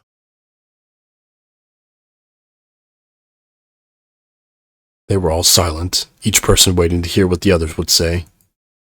Finally, Santa spoke. Actually, I saw him. I saw Zero when I got grabbed. I didn't see his face, though. Son of a bitch was wearing some kind of gas mask. What the hell? Come on, guys, give me something. You know, like surprise or something? Instead, it was Santa who looked surprised. There was a moment of silence, and then everyone spoke at once. I saw that too. I did as well. Me too. I didn't see inside the mask, though. That mask, it was really scary. Huh? Oh, so all of our abductions were the same. We were taken from home at midnight. The person claiming to be Zero had a mask on. There was white smoke, and then each of us passed out. We woke up to find ourselves on D-Deck, in a room with a 3-level bunk bed. How about you, Seven? Did the same happen to you? Junpei, you're the only one who woke up on D-Deck. Everyone else came from upstairs. Only Seven's story seemed to lack the detail of the others. Oh, me? Yeah, well, mine was just like the rest of yours. That was all he said. It occurred to Junpei at the time that it sounded somewhat strange, but he didn't press the issue. Okay, that's good enough for now. Hadn't done so, because there was something that struck him even stranger. So, I have a question. That was the mystery of the relationship between Snake and Clover. Snake and Clover, you were both kidnapped from the same room, and you woke up together. Junpei looked at them thoughtfully. So, what's the deal with the two of you anyway? It was Clover that answered. Clearly, she felt that she had nothing to hide. We're siblings. Siblings? Yes. Nothing alike. Snake is my older brother, obviously. That means I'm his little sister. Yeah, totally obviously. That really so hard to understand? I mean, he looks like he's in his 30s, and you look like you're in high school. Junpei was taken aback. The others seemed just as surprised. She is correct, of course. He laid his hand on Clover's shoulder. Are you, surprised? Well, yeah, but... Why? There are other people here with connections to one another. Those two, for instance. Snake pointed at Junpei and June. Oh, you mean between Jumpy and me? Ah, yes. I'm never gonna get over that. Friends, didn't you? Jumpy. Wait, you went to school together? Yeah. June glanced at Junpei, uncomfortable with his sudden attention. Well, yeah. Junpei felt somewhat nervous as well, and tried to scratch his head as casually as possible. Hey, you think maybe we could figure out who Zero is this way? Yeah, you're right. You connect the dots between the victims, and that leads you to the perp. Textbook stuff. Junpei, June, does any of this ring a bell? Huh, ring a bell. Ring a bell? They looked at one another, and like it was staged, they both tilted their neck at the same time. Well, perhaps you went to school with the son of a multimillionaire. A millionaire? Son? Well, someone bought this boat and set up all of this. This Whoever couldn't. Zero is, they must be incredibly rich. This couldn't be cheap. Well, we can't be sure of that. Like getting a model of the Titanic, and then getting enough steel to outfit it in such a way. To me, this seems as though it's the work of an organization, not an individual. Most likely, Zero is simply the representative of a larger group. What sort of organization? It could be a number of things. An army, perhaps, or a research group. Perhaps this is all some sort of psychological experiment. If it is, then it's a pretty fucked up experiment. I mean, come on! A guy's dead! The word dead hung in the air, heavy and ominous. The room went quiet again. I don't know who the hell this Zero asshole is, but I know for sure he's gotta be pretty fucked up in the head to do all this. If this was all one guy, then he's got some serious issues. Even with the specter of death hanging over them, their discussions continued for some time. Guys! I thought we were finished with that topic. But then what should we do? We should talk it through. Guys! Oh my god, enough! All we're doing is talking! Yeah. Santa threw up his hands, his voice filled with irritation. Talking won't solve anything! It can't help us find our way out of here! You really sure you want to just sit around? We've only got 7.5 hours left. We already wasted 1.5 hours of our 9 hours. Everyone there was already on the edge of panic. What Santa told them only made that feeling more intense. No one was willing to argue this time. You're right. Very well then. There's only one way for us to proceed. Sure not gonna be fun running around knowing we gotta jump when Zero says jump. Well, it's stupid to just sit around here doing nothing. Well, thanks to Snake's card, at least we have some idea of how this all works. Correct. And so long as we all follow the rules, we will most likely be all right. But But what? who's going to go in which door? June looked toward the numbered doors. Oh yeah, that's right. We can't have any more than 5 people in one door. All 8 of us can't go in the same door. Then it would seem we will have to split up. Wait, Lotus looked terrified. I'm telling you now, there is no way in hell that I'm going into door 5. Come on now, don't be selfish. Call me whatever the hell you want. I'm not going in there. If I'm going to have to walk through all that blood, then I'd rather stay here. And we were doing so well. Ace shook his head sadly. Sorry, but I ain't going in there either. Someone else can go into door 5. Oh, Santa, not you too. Hey man, I just bought these shoes. If you think I'm getting some creepy dude's blood all over them, you got another thing coming. That was the last straw. What the hell, man? Weren't you the one who kept saying we should get going? Yeah, so doesn't mean I wanted to go into door 5. Oh, God. There was an awkward silence. Finally, Seven spoke. Fine, I'll go into door 5. I can't go in there alone, though. Anyone else willing to come with me? There was another long silence. This time, Snake was the one to break it. I'll go. What? Don't worry. You'll be fine. We may part now, but I'm certain we'll meet again later. How do you know that? Because I do. That's not an answer! If you're going, I'm going too. I'm going into door 5. What am I going to do with you? There's nothing you have to do. Ace stepped forward. If I join you, the problem is solved, correct? 7 is 7, and Snake is 2. And if you add Clover's 4 and my 1, the digital route will be 5. 7 plus 2 plus 4 plus 1 is 14. The digital root of 14. 1 plus 4 is 5. Oh, it works perfectly! The 4 of us can go into door 5. And June and Lotus, Santa and Junpei, they come out to 4. So that's handy. What about the other 4? What's their digital route gonna be? Junpei did a quick mental calculation. Lotus, Santa, June, and me. Yeah. Our bracelet numbers are 8, 3, 6, and 5. Yeah. 8, 3, 6, 5. What would our digital route be? 4. 8 plus 3 plus 6 plus 5 is 22. So, He repeated what he determined. it's 4. Add up our 4 bracelet numbers and the digital route is 4.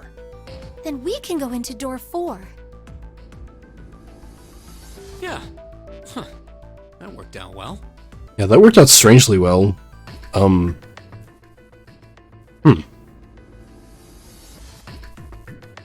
So the team assignments will be like this. 7, Snake, Clover, and Ace. They would go through door 5. Lotus, Santa, June, and me will go through door 4. Are these really the teams I want? Beyond door 5 is what remains of the 9th man. I never want to see that thing again, but something's telling me that it'd be a good idea to examine the corpse, even just a little closer. Of course, if I went through door 5, I wouldn't be going with Lotus and Santa.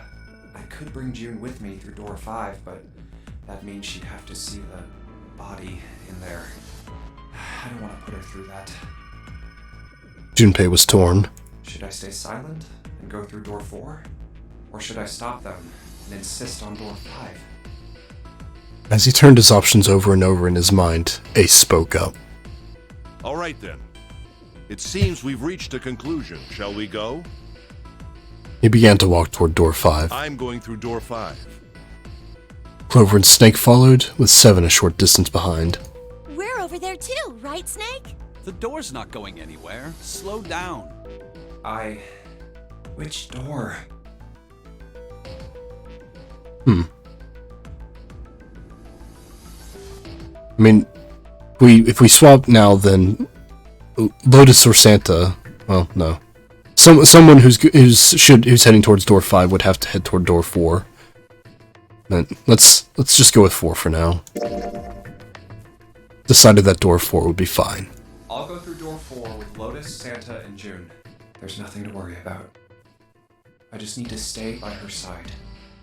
I can't imagine that examining the body will turn up anything, because unless he had something on him that I'm not aware of, like he had the knife, he had his bracelet, and the bomb in his stomach or in his intestines blew up. So, June, Akane Kurashiki. This should be fine. It's no problem this way. I should see the other 4 off. He made no shows of affection, but Junpei saw her as something more than a friend from his childhood. Looks like Ace and the others are going. He watched the other 4 walk toward their door. As Ace, Snake, Clover, and Seven. Junpei said nothing as they left.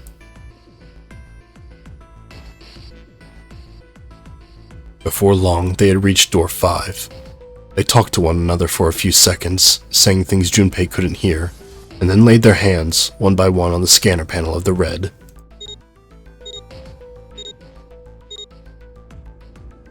Now then. Ace grabbed the lever. His face tight with determination, he turned over his shoulder to look at Junpei and his companions. Goodbye. Be careful.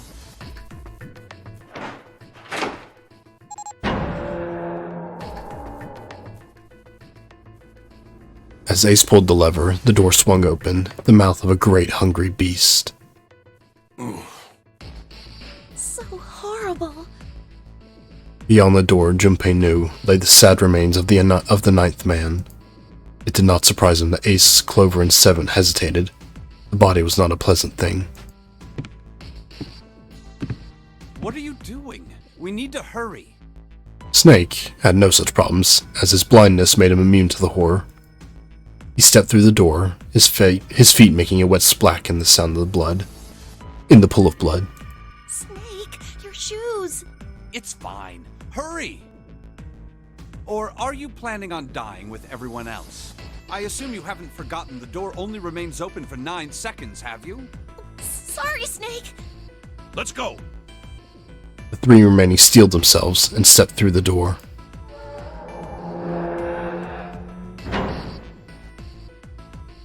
Door 5 swung shut, closing with the heavy finality of metal upon metal.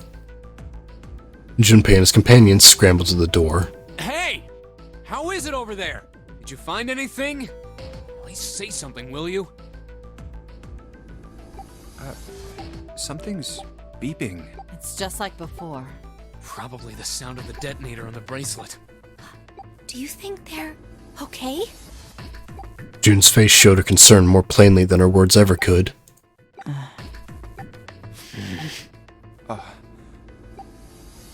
Almost as though in response to her question, a voice rang out from the other side of the door. It was Seven. Hey, there it is! That's gotta be that dead thing! Come on, get over here! We gotta authenticate!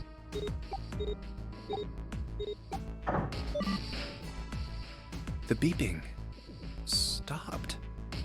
The sighs of relief were audible even through the heavy door. Phew. Looks like it stopped.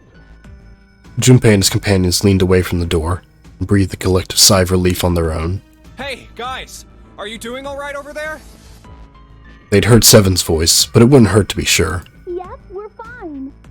Despite the recent danger, Clover's voice was as bubbly as ever. Oh, hey, I'm gonna tell you about this whole dead thing, okay? The dead is just like the red, but the color's different. You know how the red was red? Well, the dead is blue. Other than that, it's just like the red. Authenticating is the same too. Awesome! Thanks. That helps a lot. Well, we should probably move on now. You be careful out there. Roger that. You're so cheerful, Jumpy. Junpei and the others left door 5 and headed towards door 4. Now it's our turn. I'll go first. They stood in front of the red and placed each of their hands upon it.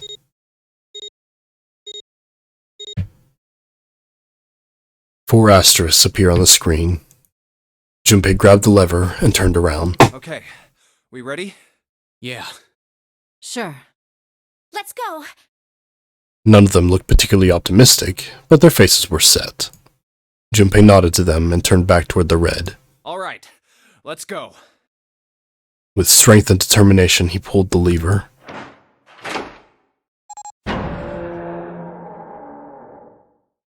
Run!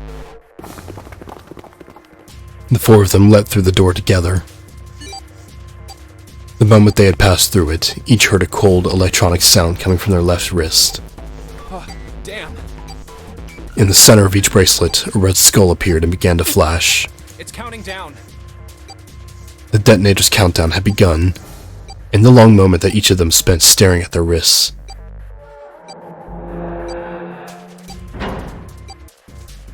The numbered door behind each of them closed, the sound of metal on metal reverberating down the hallway. We can't go back! We need to hurry and find the device. Hey! Where the hell is the dead? How would I know? I'll check the other end of the hallway. Crap! Start looking! I already am. They began to run, eyes looking frantically for the device that was the key to their salvation. The hallway they found themselves running down was a long one, easily 300 feet in length. On the right side of it stood a series of wooden doors, all nearly identical. They had taken time to think. They would have likely discerned that the doors led to cabins. Don't tell me the dead is in one of those rooms. Oh no, how many rooms do you think there are? Junpei was too frightened to count properly, but at his best guess there were 7 or 8 of them. Ah, fuck! We don't have time to count. Junpei ran to the nearest door. We just need to open them all. He grabbed the knob and shook it hard. It won't open. It didn't feel locked, more like someone had hammered an iron plate over the other side of the door. Junpei turned around to find another door and saw that his companions had already run to doors of their own. They did not seem to be having any more success than he had. Their own words confirmed his fears. Shit, this one's no good. Same here. It's not moving. Jun was the last to speak up. As Junpei looked in her direction, his eye caught something he hadn't noticed before. A small red blinking light. There it is, at the end of the hallway. Run! Even as he yelled, he ran. He grabbed Santa, Lotus, and June and pulled them toward the light. Santa called out to them as he ran. Hey, how many more seconds do we have? How would I know? Our time limit is 81 seconds. I know that, goddammit! I'm asking you how many seconds we have left! In all likelihood, Junpei figured nearly a minute had already passed since the door had closed behind them. That was true. Urgency foremost in all their minds, they arrived to the end of the hallway. The dead sat on the left wall, blinking almost tauntingly at them. Hurry! It's the dead! Get over here! Junpei grabbed hold of the machine, his hands slick with sweat and shaking. He slammed his hand against the scanner panel. Come on, everyone! The other 3 quickly followed suit. With a grunt, Santa yanked the lever downward.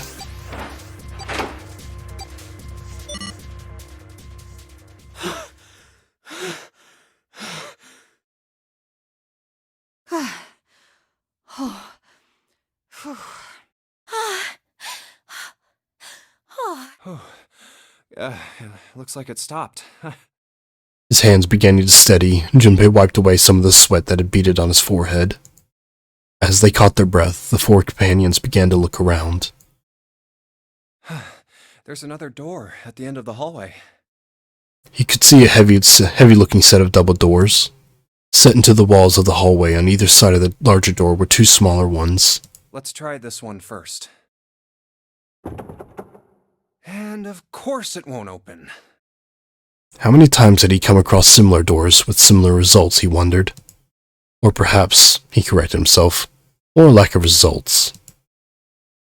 Whatever the reason, the door remained firm and unyielding, and refused to allow Junpei, or anyone else, passage. A keyhole. I know that one. That's Mars. A keyhole.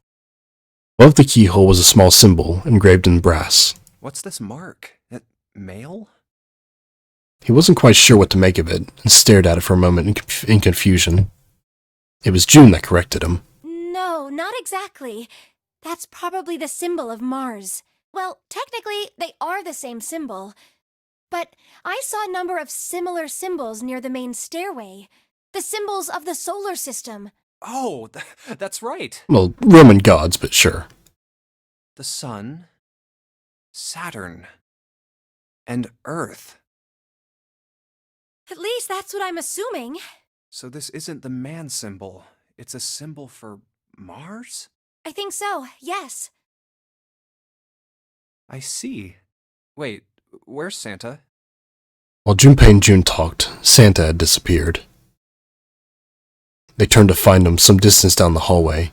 He had gone to check the other doors. Eventually, he reached the last of them and jogged back.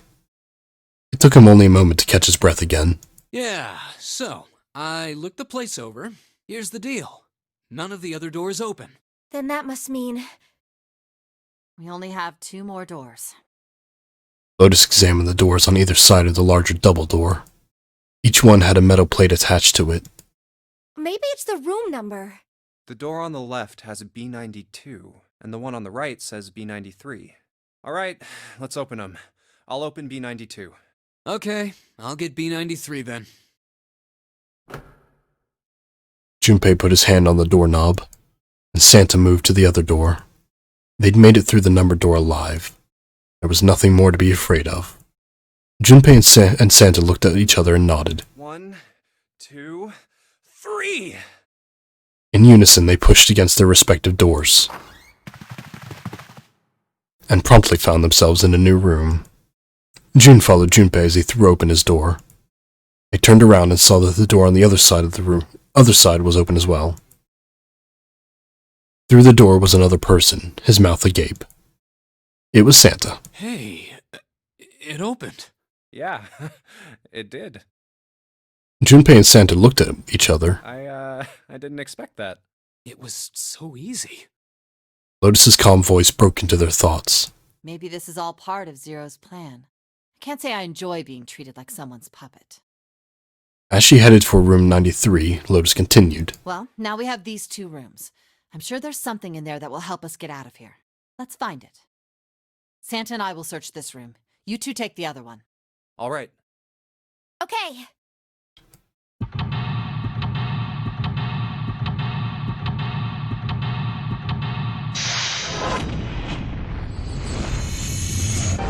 Seek a way out. Room 92. Okay. So we're back into the adventure portion of me.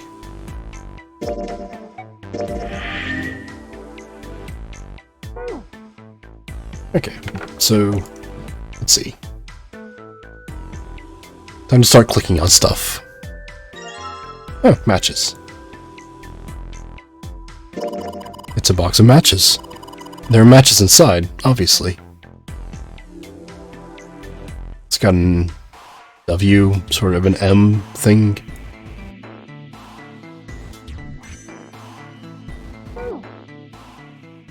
Junpei looked down blankly at what he was holding, then up at June. Oh yeah, how's your fever? You feeling better now? Yes, I'm fine. June certainly looked fine. Let me see your forehead. Junpei held his hand on her forehead for a few seconds. Guess it really has gone down. Are you worried about me? Yeah, I guess I am.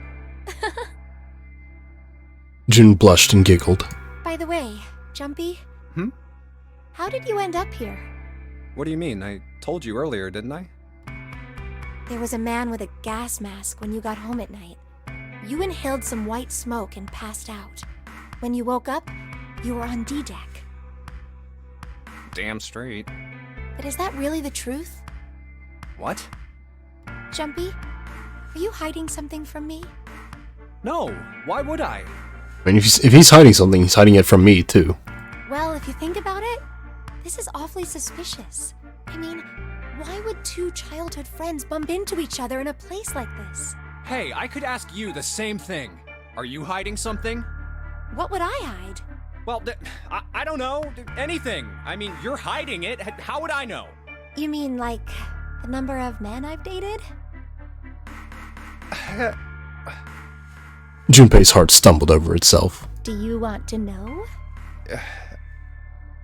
He had to admit, he was a little curious. Don't worry. She smiled at him. Only 18. Time 0. Yeah, I guess I just haven't met Mr. Right yet. This is a really weird conversation to be having right now. June looked a little embarrassed and scratched the back of her head in a desperate attempt to seem nonchalant. I see. Junpei coughed quietly in much the same way. Anyway, I'm not hiding anything. Just like you, Jumpy. When I woke up, I was on D-Deck. Well, you do have a point. I mean, why did Zero pick us? We haven't seen each other since elementary school. I wonder. June nodded, and for a few moments she had the faraway look of someone in deep thought. Look for what connects the victims. That will lead you to the culprit. Do you remember Seven saying something like that? Yeah, I do. So? Well, that's what I'm saying. I think this must all have something to do with a classmate of ours. You got any ideas who it might be? No, nothing. Oh, Well, if it had something to do with school, then it could be one of our teachers, or maybe the principal. or the janitor, or the lunch lady. No, I can barely remember any of them. Yeah, I know.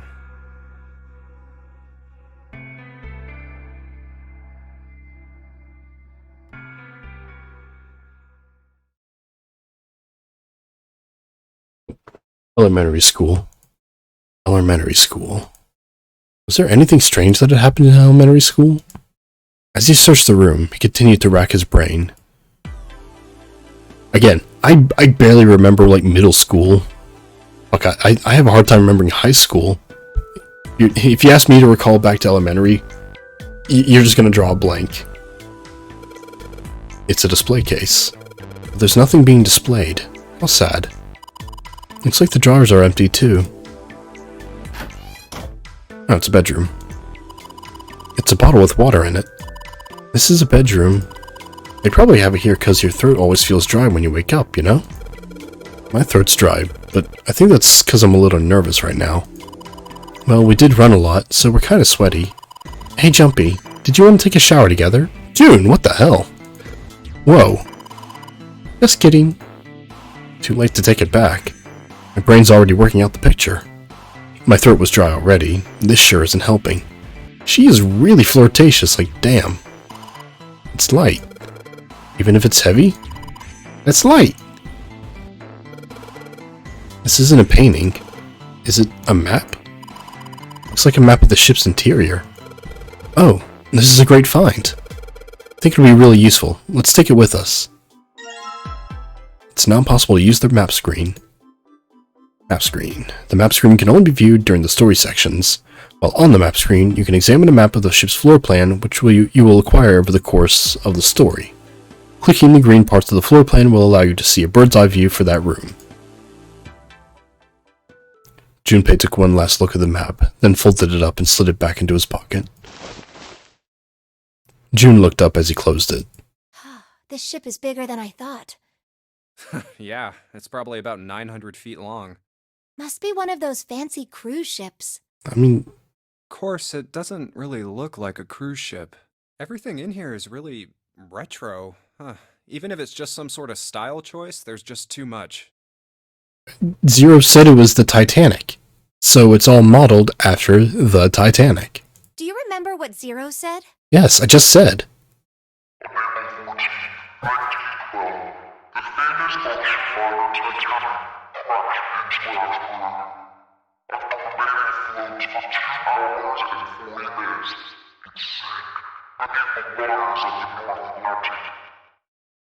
Do you think maybe this boat and the Titanic have something to do with each other? That's a good point. I doubt he would have mentioned it if there wasn't a reason. Junpei took a moment to look around the room. Do you think this boat is a replica of the Titanic? A replica? Yeah, you know, like a copy of the actual boat. Who on earth would make something like that? Fans. Crazy Titanic fans. No way. Do you even know how much money that would take? No idea. But all they've got to do is break even, you know? Break even? Yeah, they could use it as a cruise ship. Climb aboard a piece of history, sail around the world in the resurrected Titanic. I mean, that's already happened several times. Like, we have modeled Titanics. Hell, with marketing like that, they'd probably have more customers than they'd know what to do with. Do you really think people would want to ride on a ship with such an ominous past? Fuck yeah. It's the site of the worst accident in history. Let's not go that far, June. Like, there's some famous tales about even worse accidents. Over 1,500 people died. I wouldn't be surprised if you'd get cursed just for going. A curse, huh?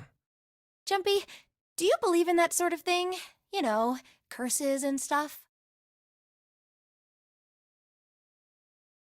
Yeah, well, I guess so, to a certain extent. Junpei scratched his temple. What about you?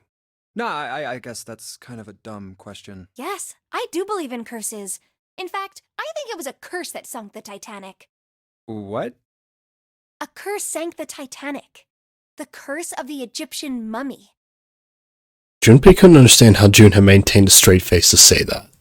Supposedly, the Titanic carried the mummy of the priestess Amun-Ra, which was stolen from a pyramid. And they say that the mummy had a history. Everyone involved with it died mysterious deaths. Come on, I'm sure you've heard of it before. Those who open the coffin will be forever cursed.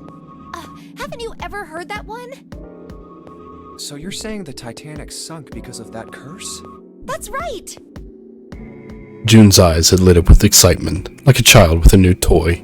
That mummy, the priestess, supposedly, she was special. What do you mean? Well, supposedly, she was really pretty. As opposed to most other mummies. Pretty? Yes? But she was a mummy. That's right. She wasn't all shriveled up or rotten or anything. She almost looked alive. Oh, okay, I get it. Okay, it's that thing. I don't remember the name. Where your body turns into some kind of wax? Yeah? The fat in it turns into something kind of like candle wax, right? And... Yes, saponification. But that's not what it was. Huh? That's not it. She wasn't wax. Then what was it? They say that she was frozen. What? Frozen? That's right. The whole body was frozen solid. You know how a human body is more than 60% water? Well, all of that water was frozen. The story says that from the time of its discovery all the way through to when it got put on the Titanic, even though it was carried through the desert, her body never melted. That's crazy. I think so too, but maybe it's true and we just didn't know about it before. I didn't know? Yep. Maybe it's common sense to eat shaved ice in the desert because it lasts forever. Huh? Nah, that seems too silly to be true. But maybe it isn't. It just appears that way because you didn't know it was true. June, what the hell? Well, yeah, June and Junpei talked a little more, and then went back to their investigation. But even as they did, his mind went back to what she'd told him. Ice that doesn't melt, even in the desert? Does something like that really exist? I guess if you got dry ice. I don't know if dry ice can melt. No, even if it did, it wouldn't really be ice anymore, would it? The more he thought about it, the more his head hurt. Like he'd eaten his ice cream too fast. Okay, I just looked at, like, a thing of water. Why did that lead to to a discussion about an Egyptian mummy? A wooden cupboard. There are cups inside, surprising no one. A bed frame. Now we don't have to worry about falling off. I toss and turn when I sleep. She's blushing again.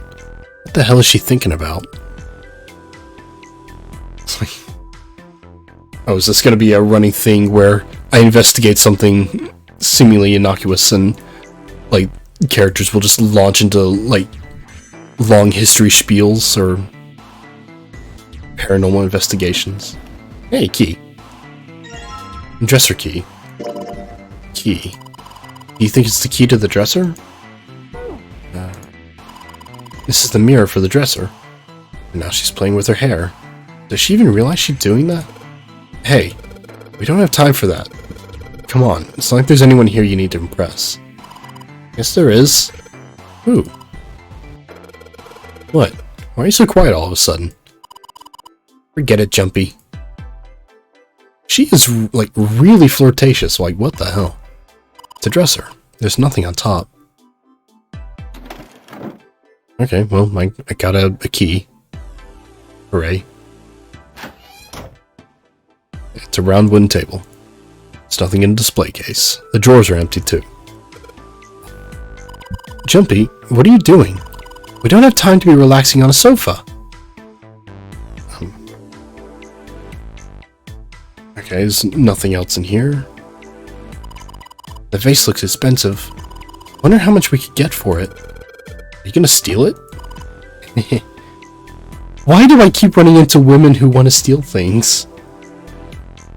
Like, I just had my two little gremlin thief child's assistants in Phoenix Wright. What's this? This is kind of a weird looking picture. Do you think it's an abstract painting or something? It looks kind of like a demon with an elephant-like nose, sucking on a human being's brain. How did that come from? What's her brain made of? I'd say I'd mind finding out a little bit more about what goes on in there. It's like an ink blot Rorschach thing.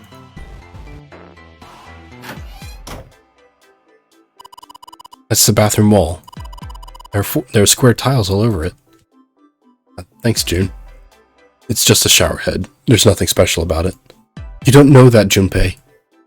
There's a little blue platform protruding from the shower wall next to the knobs. It's for putting soap on. I used to shower once, so I know. I have taken a bath at least once in my life. That's the shower knob. Let's see if anything happens when we turn it. No water's coming out. Now let's check the toilet. There's nothing there. The tank's empty too. There isn't even any water in it.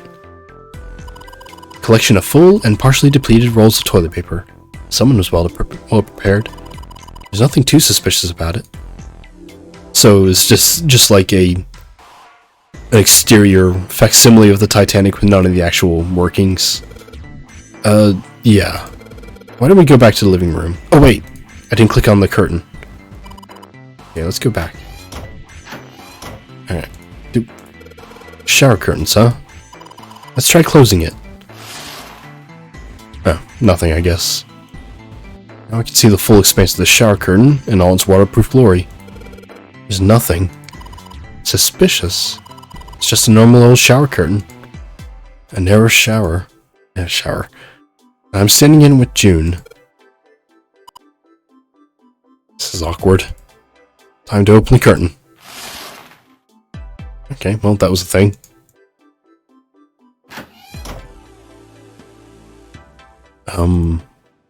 Okay. Well, I got a key. Let's see if there's... Jumpy, where are you going? I was thinking of going over to Lotus's room. Why? What do you mean, why? I'm just gonna go check up on them.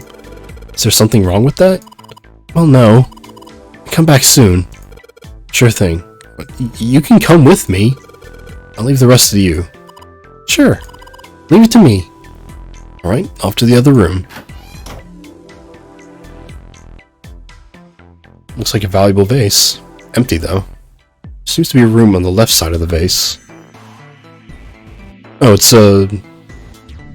it's incomplete, or... There's a square tile in this frame. It's glued in there quite well. I don't think you can take it out.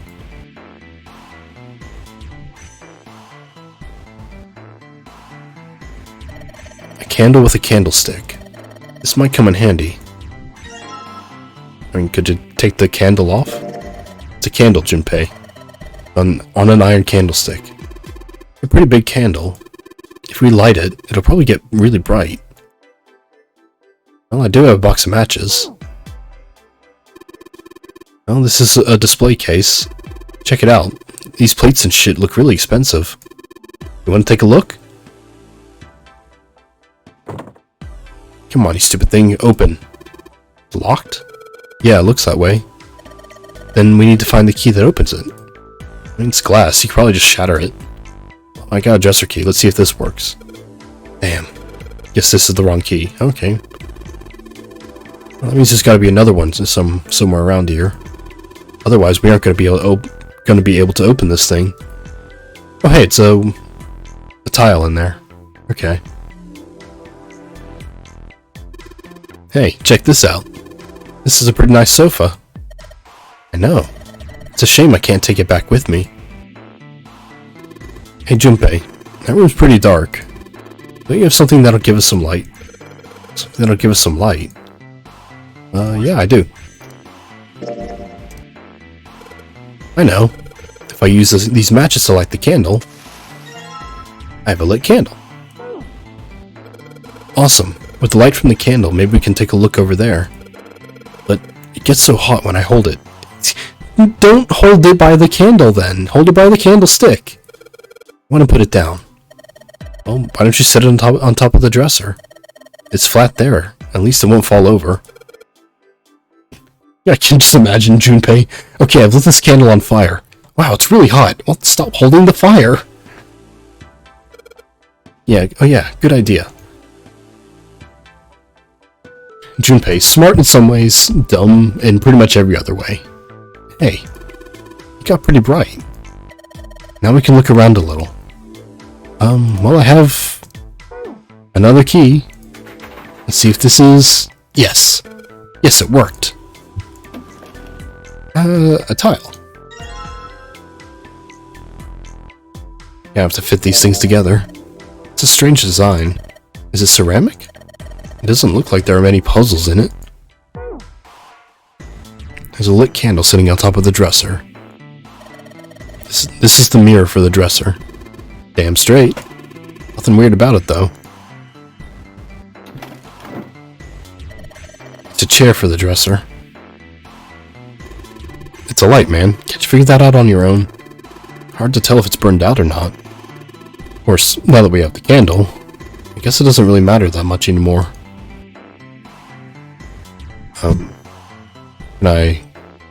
Wow, it's really dark over there. Jesus.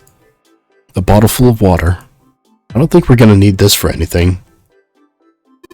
Hey, Junpei. It's a cupboard. There's a freaking cupboard in here. Dude, I fucking love cupboards. Are you alright? Oh, don't give me that. Come on. A cupboard in the bedroom can only mean there's a safe in there. Really? Damn, there's nothing in here. Got me all worked up for nothing. What's this? There's a picture of an old cruise ship. Is it the Titanic? Oh, I imagine so. I have a shower curtain. Anything under the blanket? Nope, nothing suspicious here. 2 pillows in a pile. Oh. Pile of pillows. That's supposed to be some kind of joke. Hey, calm down. Yeah. Back off, Silver. Santa. Huh? Hey, what the hell? It just got dark all of a sudden. Maybe the candle got blown out. We should go see. We should go see. Oh, it did. Man, that was hard.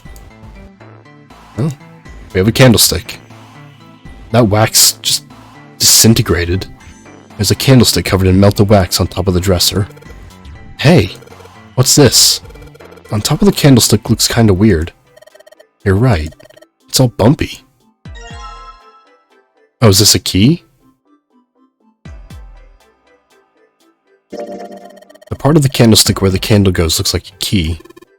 Key, huh? I think I ran into a lock I couldn't open earlier. Curtain, huh? Well, it's got all these metal rings, so probably you can hang it from something, you know? Yes, but it doesn't look like a normal curtain. The way it feels, I think it's probably waterproof. Which would make this a shower curtain. A shower curtain, huh? Like, guys. Of course it's a shower curtain.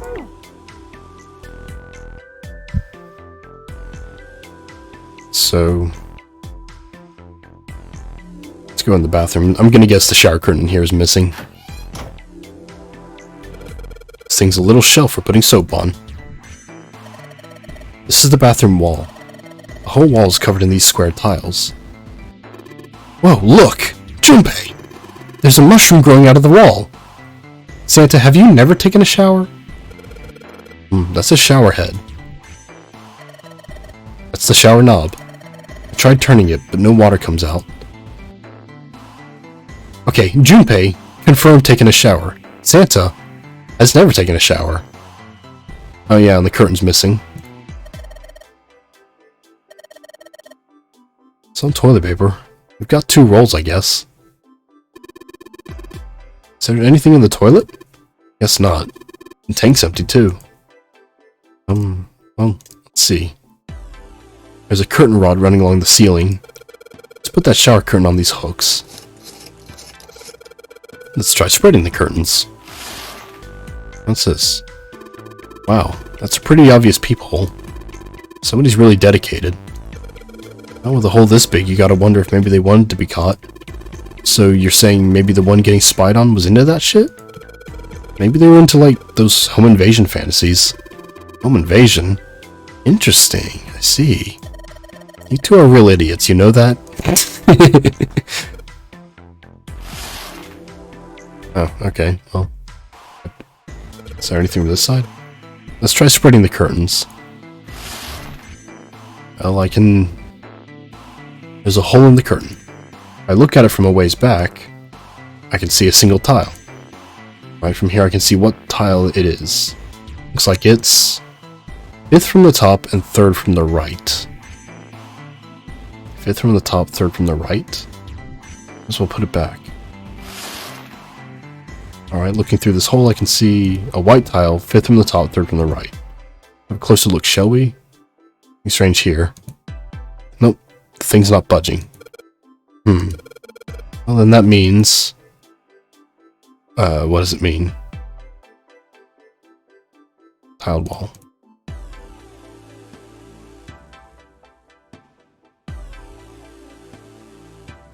There's something...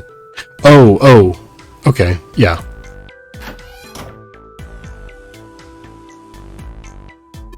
What's up? You're going back already?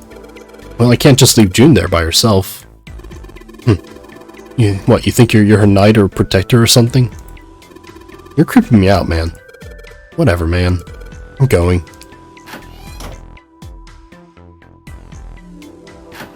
Let's see. 5th from the...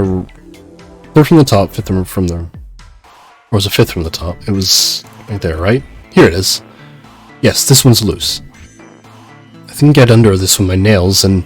Yes! I got a second plate. Cool.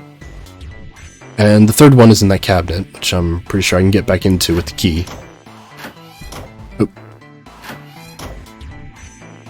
The exit. Lotus and Santa are in the room on the other side.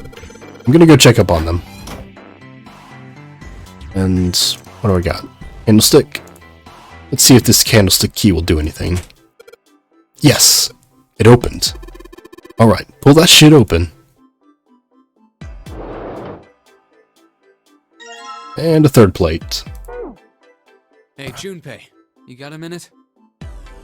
Santa had shown up out of nowhere and gave Junpei no small start. Here, take this.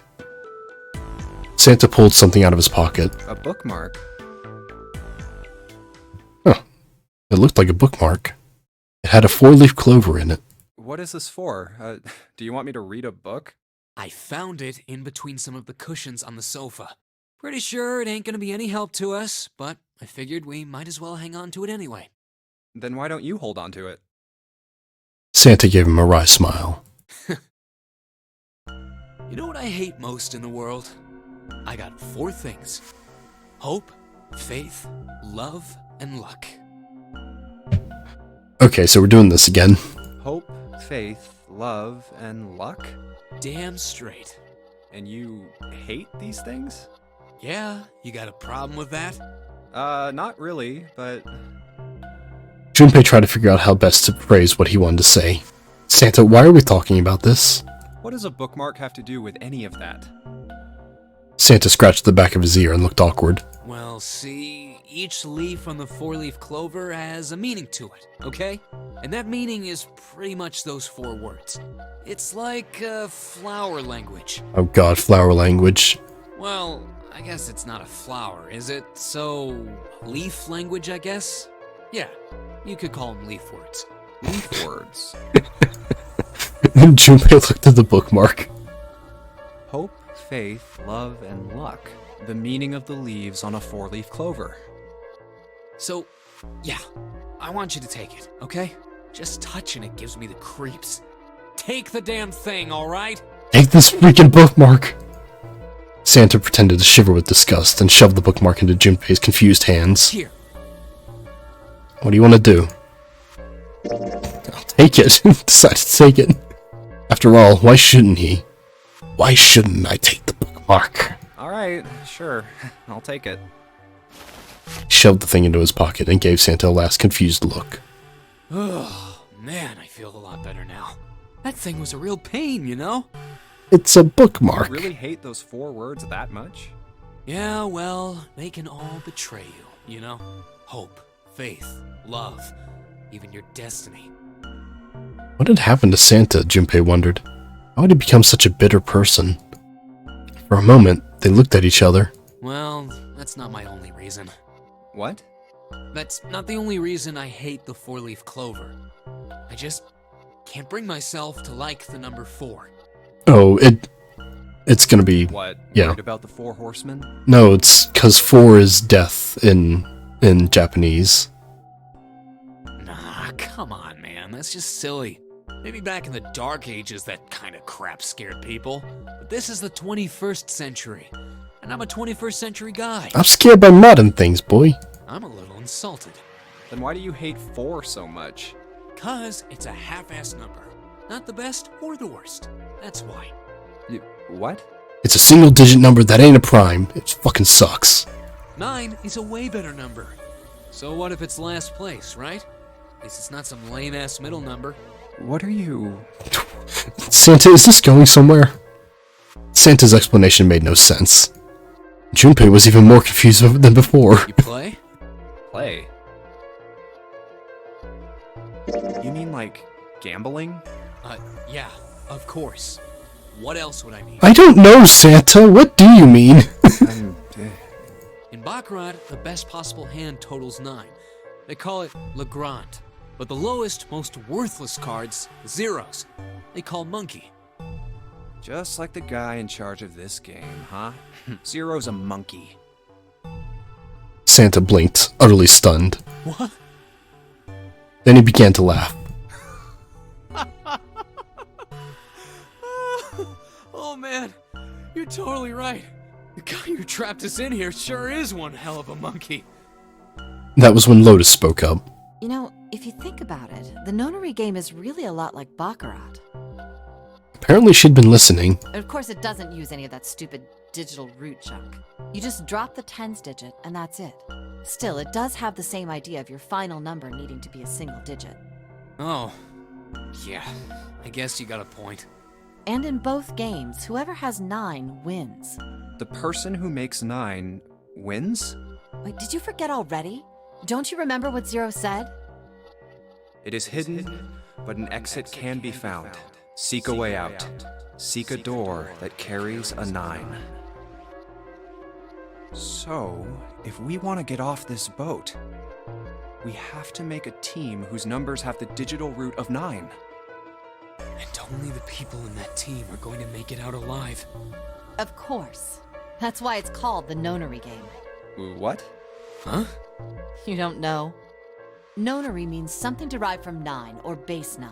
Oh, I did not know that. Cool. It's derived from the Latin prefix nona, which means 9. While we're at it, the prefix for 1 is uni. You know, like the unicorn, the horse with 1 horn. 2 is bi, like binary. Yeah. Binary means composed of 2 parts. Yep. 3 is tri. I'm sure you've heard that one plenty. Like trio, triple, and triangle. You get the idea. After that, you have quart, quinti, Centes. sext, septum, and so on. And of course, the prefix for 8 is octo, like octopus. It's called that because it has 8 legs. Get it? I see. So then Nona means 9. Lotus nodded. So, how many of us are trapped on this ship? That'd be 9. Well, no, there's 8. And what are the bracelet numbers we have? They go from 1 to 9. No, 1 to 8. And our time limit? How many hours did we have? Zero said 9 hours. And finally, to get out of this ship. We need to find the door with a 9 that's hidden somewhere in the ship. By making a team with the digital root of 9. Lotus nodded again. And there you have it. The number 9 is everywhere in this game. He's got a real theme of 9s for this whole thing. No wonder it's called the Nonary game.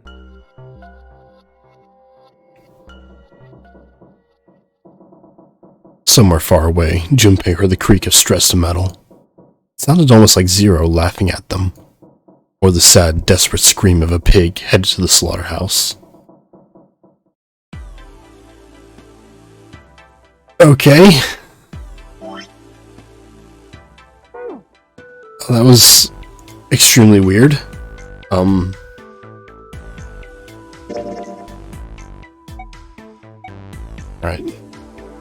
I guess it's just like a key item, so it doesn't like fall into the with the rest of the items. So what do we got? There's a tile in the frame, so I guess I'm supposed to put tiles in the empty spaces. Right, I'm gonna give it a shot. Okay, I'm assuming this one is correct, and that's why I can't fuck with it. So.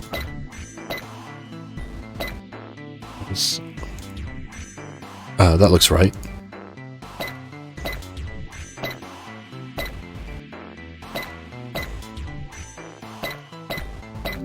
There we are.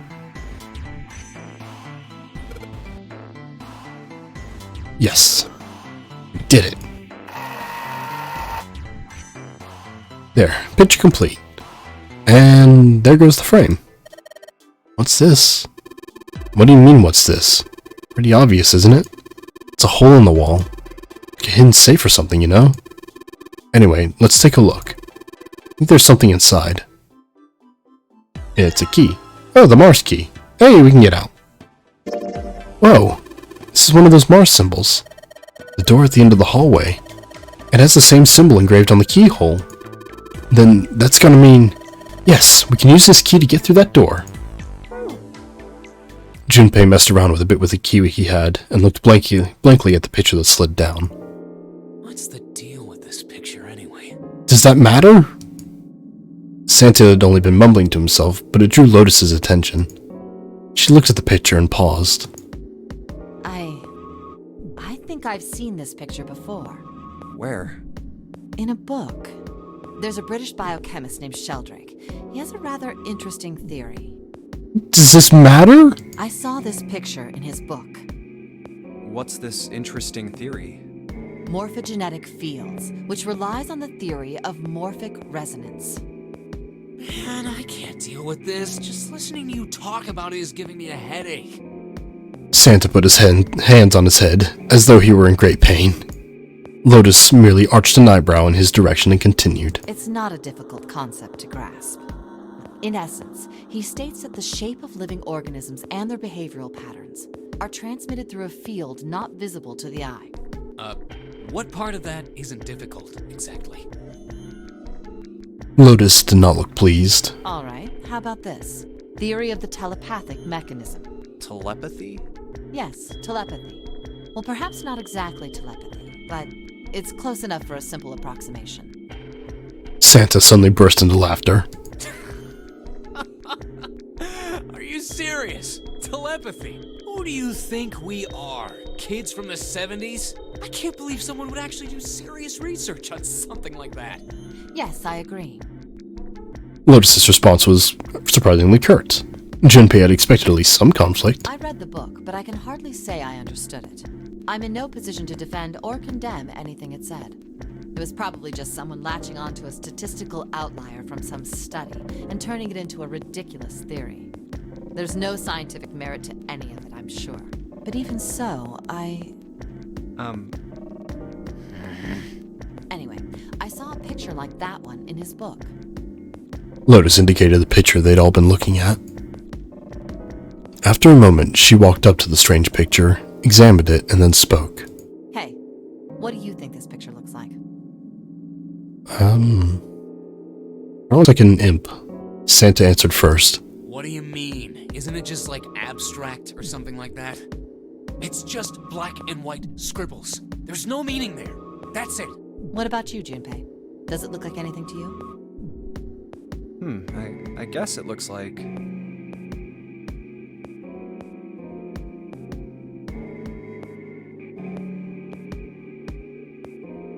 Funyarinpa? I don't know what this is. Small boat floating in a lake. A dog. No. A man's face. No. Butterfly. I guess you could call that a proboscis, but no, not really. A koi. Like a carp? No, not really. Like, my eyes are immediately drawn to the black, and so, like, that's what I'm using to perceive the shape of the thing as, but, I don't know, it just looks like a little creature that's hunched over to me. Like here's a leg, and there's a tail, there's a wing or an arm or something. There's a little head, and there's the other wing. So, I'd honestly say like an imp or a dragon or something. Some sort of winged beast. I'll go with a butterfly. It's Butterfly. Cho Butterfly Yusofa. What? This is the head, and this is the nose and the mouth. Wait, what? What's a Cho Yusofa? Yeah, Junpei, what the hell? Wait, what? You mean you don't know? He's a former pro wrestler and a huge movie star. He was just in this movie called Man Bag. Oh, man, it was so sweet. He was all like, nom nom nom nom, throwing the bag around like a big mouth. Oh. And then like guns and gadgets and stuff would just fly out of it. Damn, just thinking about it gives me chills. After 3 seconds of silence, Lotus looked at Junpei. You're just screwing with me, aren't you, Junpei? Forget it. I'm just gonna tell you. This is a dog. It's a dog? What the hell? See? Like this. Lotus pointed out parts of the picture, and eventually a dog took shape in them. What? It looked as though she had a point? Okay, that's cheating. I guess if I'm like, now that I know the actual shape of it, yeah, I can see the dog, but Santa also nodded in agreement. So now we know what it's a picture of, but I don't see how that helps us. Fuck, now I can't see it as anything but the dog. Experiment once. They took 2 similar pictures. Both of them were difficult to identify, initially. But once you figured out the answer, you couldn't see it as anything else. Oh, I guess she's right. These 2 pictures. The first was a woman wearing a hat. The other one, well, to make it easier, let's just say it was this picture of a dog. So, their experiment. First, they sent the picture to other parts of the world, outside the reach of British airwaves. To Ireland, the US, Africa, Europe, etc. Then, in each country, they gathered a number of test subjects, roughly 1,000 people. They were shown the 2 pictures and asked, what does this picture look like to you? The results weren't really interesting on their own. 9.2% of the people saw the lady in the lady picture. 3.9% saw the dog in the dog picture. Then, 2 days later, they aired a new program on their show. During the 30-minute show, they broadcast the dog picture and its solution. The audience was estimated to be 200,000 people. After the broadcast, it was a safe bet that the number of people who knew the solution to the dog picture was at least that many. After another 2 days passed, they gathered more research subjects from areas outside the reach of British TV and radio. This time, they only found a sample of roughly 850 people. Naturally, none of them had participated in the first test. They were, however, given the same test and the same 2 pictures. The results were startling. 10% of the people saw the lady in the lady picture. The previous test sat at a 9.2% success rate. Not much of a change statistically. The dog picture, however, produced a very different result. The percentage of people able to successfully find the dog, it went from 3.9% to 6.8%, a very significant increase. So do you understand? Do you realize the significance of this experiment? Not really. I mean, yes, but I don't really understand the relevance of it. There was no way the second group could have seen the picture. They lived far away from Britain and couldn't have seen it. But even so, it was only the success rate for the dog picture that went up. Why? How did that happen? What does it mean? Lotus looked back and forth from Junpei to Santa, and back again. Normally calm and collected, she looked now as though she were very nearly possessed. There was something manic about her manner. Santa took an involuntary step backward. Junpei didn't budge and stared straight back into Lotus's eyes. Oh, wait, does this have something to do with that field? Or whatever it was that you were talking about earlier? A field not visible to the eye. So, if more people know the answer, then that information will pass through the field. I mean, cultural osmosis is a thing. Huh. Psych! Her manner suddenly shifted and Lotus smiled broadly at Junpei and Santa. She waved her hand dismissively, doing her best to laugh the whole confrontation off. I was just kidding. You really shouldn't take me seriously. Well, I mean, the things I just told you about are true. They really did happen. But the results of that experiment really aren't anything to go by. They could have easily falsified them. In the end, I'm sure they were just in it for the ratings. They are a TV station after all. At last it seemed that Santa gained control of his composure. Right! Man, I gotta admit, you had me there for a minute. I, really thought you were serious. Of course not. Like I told you before, I'm sure it's all just pseudoscience. Oh, okay, right. Santa and Lotus laughed and gave one another jovial claps on the shoulder. And Junpei is just standing there, staring at each of them, going like, "Who the fuck have I been locked up with?" Junpei, however, didn't feel so much like laughing. Something felt wrong, unclear. All right, enough nonsense. We've got the key. Let's get out of here. Word. Lotus and Santa walked away from the picture, but Junpei stayed, staring at the picture of the dog. Huh. A field not visible to the naked eye. Yeah, it's called magnetism. Morphogenetic field. I mean, that too. The more he thought about it, the more his head hurt. Okay. Sure, just gonna keep on going.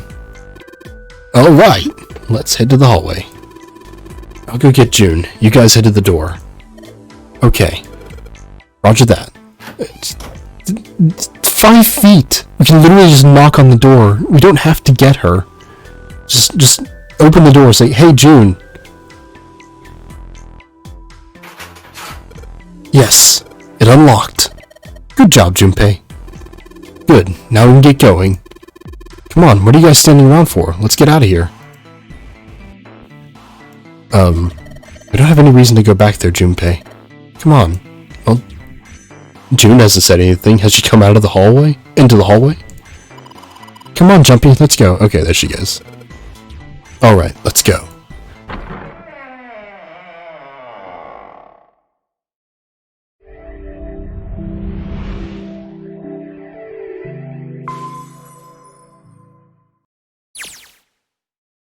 They step through the door and find themselves in a wide hallway. Oh, another hallway. Junpei, June, Lotus, and Santa had stopped for a moment and looked at their surroundings. A short distance away, a metal grate extended across the width of the hallway. Come on, open! Oh, is that the exit of door 5 over there? It's not going to open because you rattled it, you know. Damn it! They took hold and shook, but it refused to move. Look over here! Nearby was a pair of elevators. Elevators. And the buttons? Of course they don't work. The power must be out here too, just like by the staircase. That leaves this door. Well, looks like we don't have any choice. Yeah. Sure does. Well then, let's open it. All right, here I go. Junpei grabbed hold of the knob and quietly pushed the door open. He entered slowly, trying to take in as much of his surroundings as he could. The others followed shortly. Oh, so it's a kitchen. Santa did not look pleased. What were you expecting? Isn't it obvious? The exit? I was hoping this would be the way out of here. You really think it'd be that easy? Yeah, I know. Still. As they talked, Lotus headed deeper into the room. Until at last she stood in front of a door. If we can just get through this door, we should come out on the other side of that grate we saw earlier. No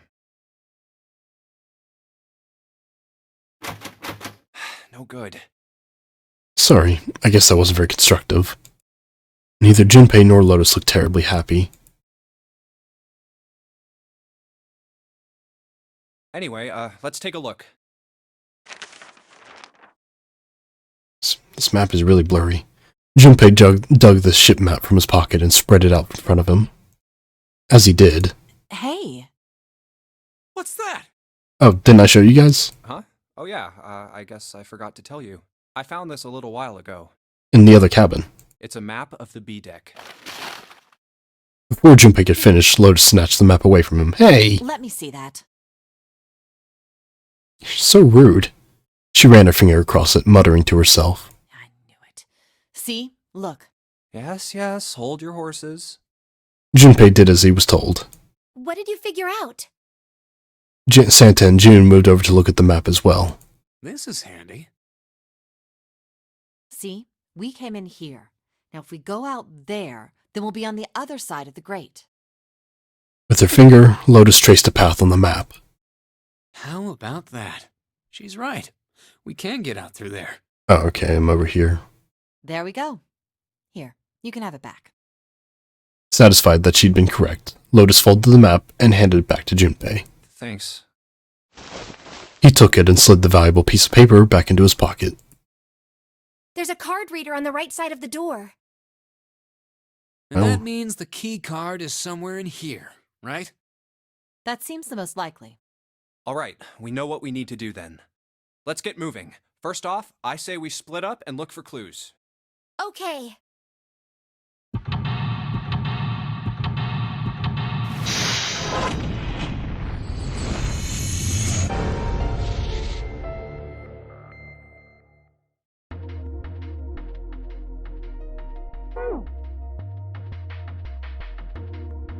Okay. It is getting kind of late, so I think I will call it here for the night. So, let me just save. Yeah. Alright. So, that was interesting. I wasn't expecting quite that much philosophy and stuff. But, yeah, so this will be interesting to see where it goes. But have a good night.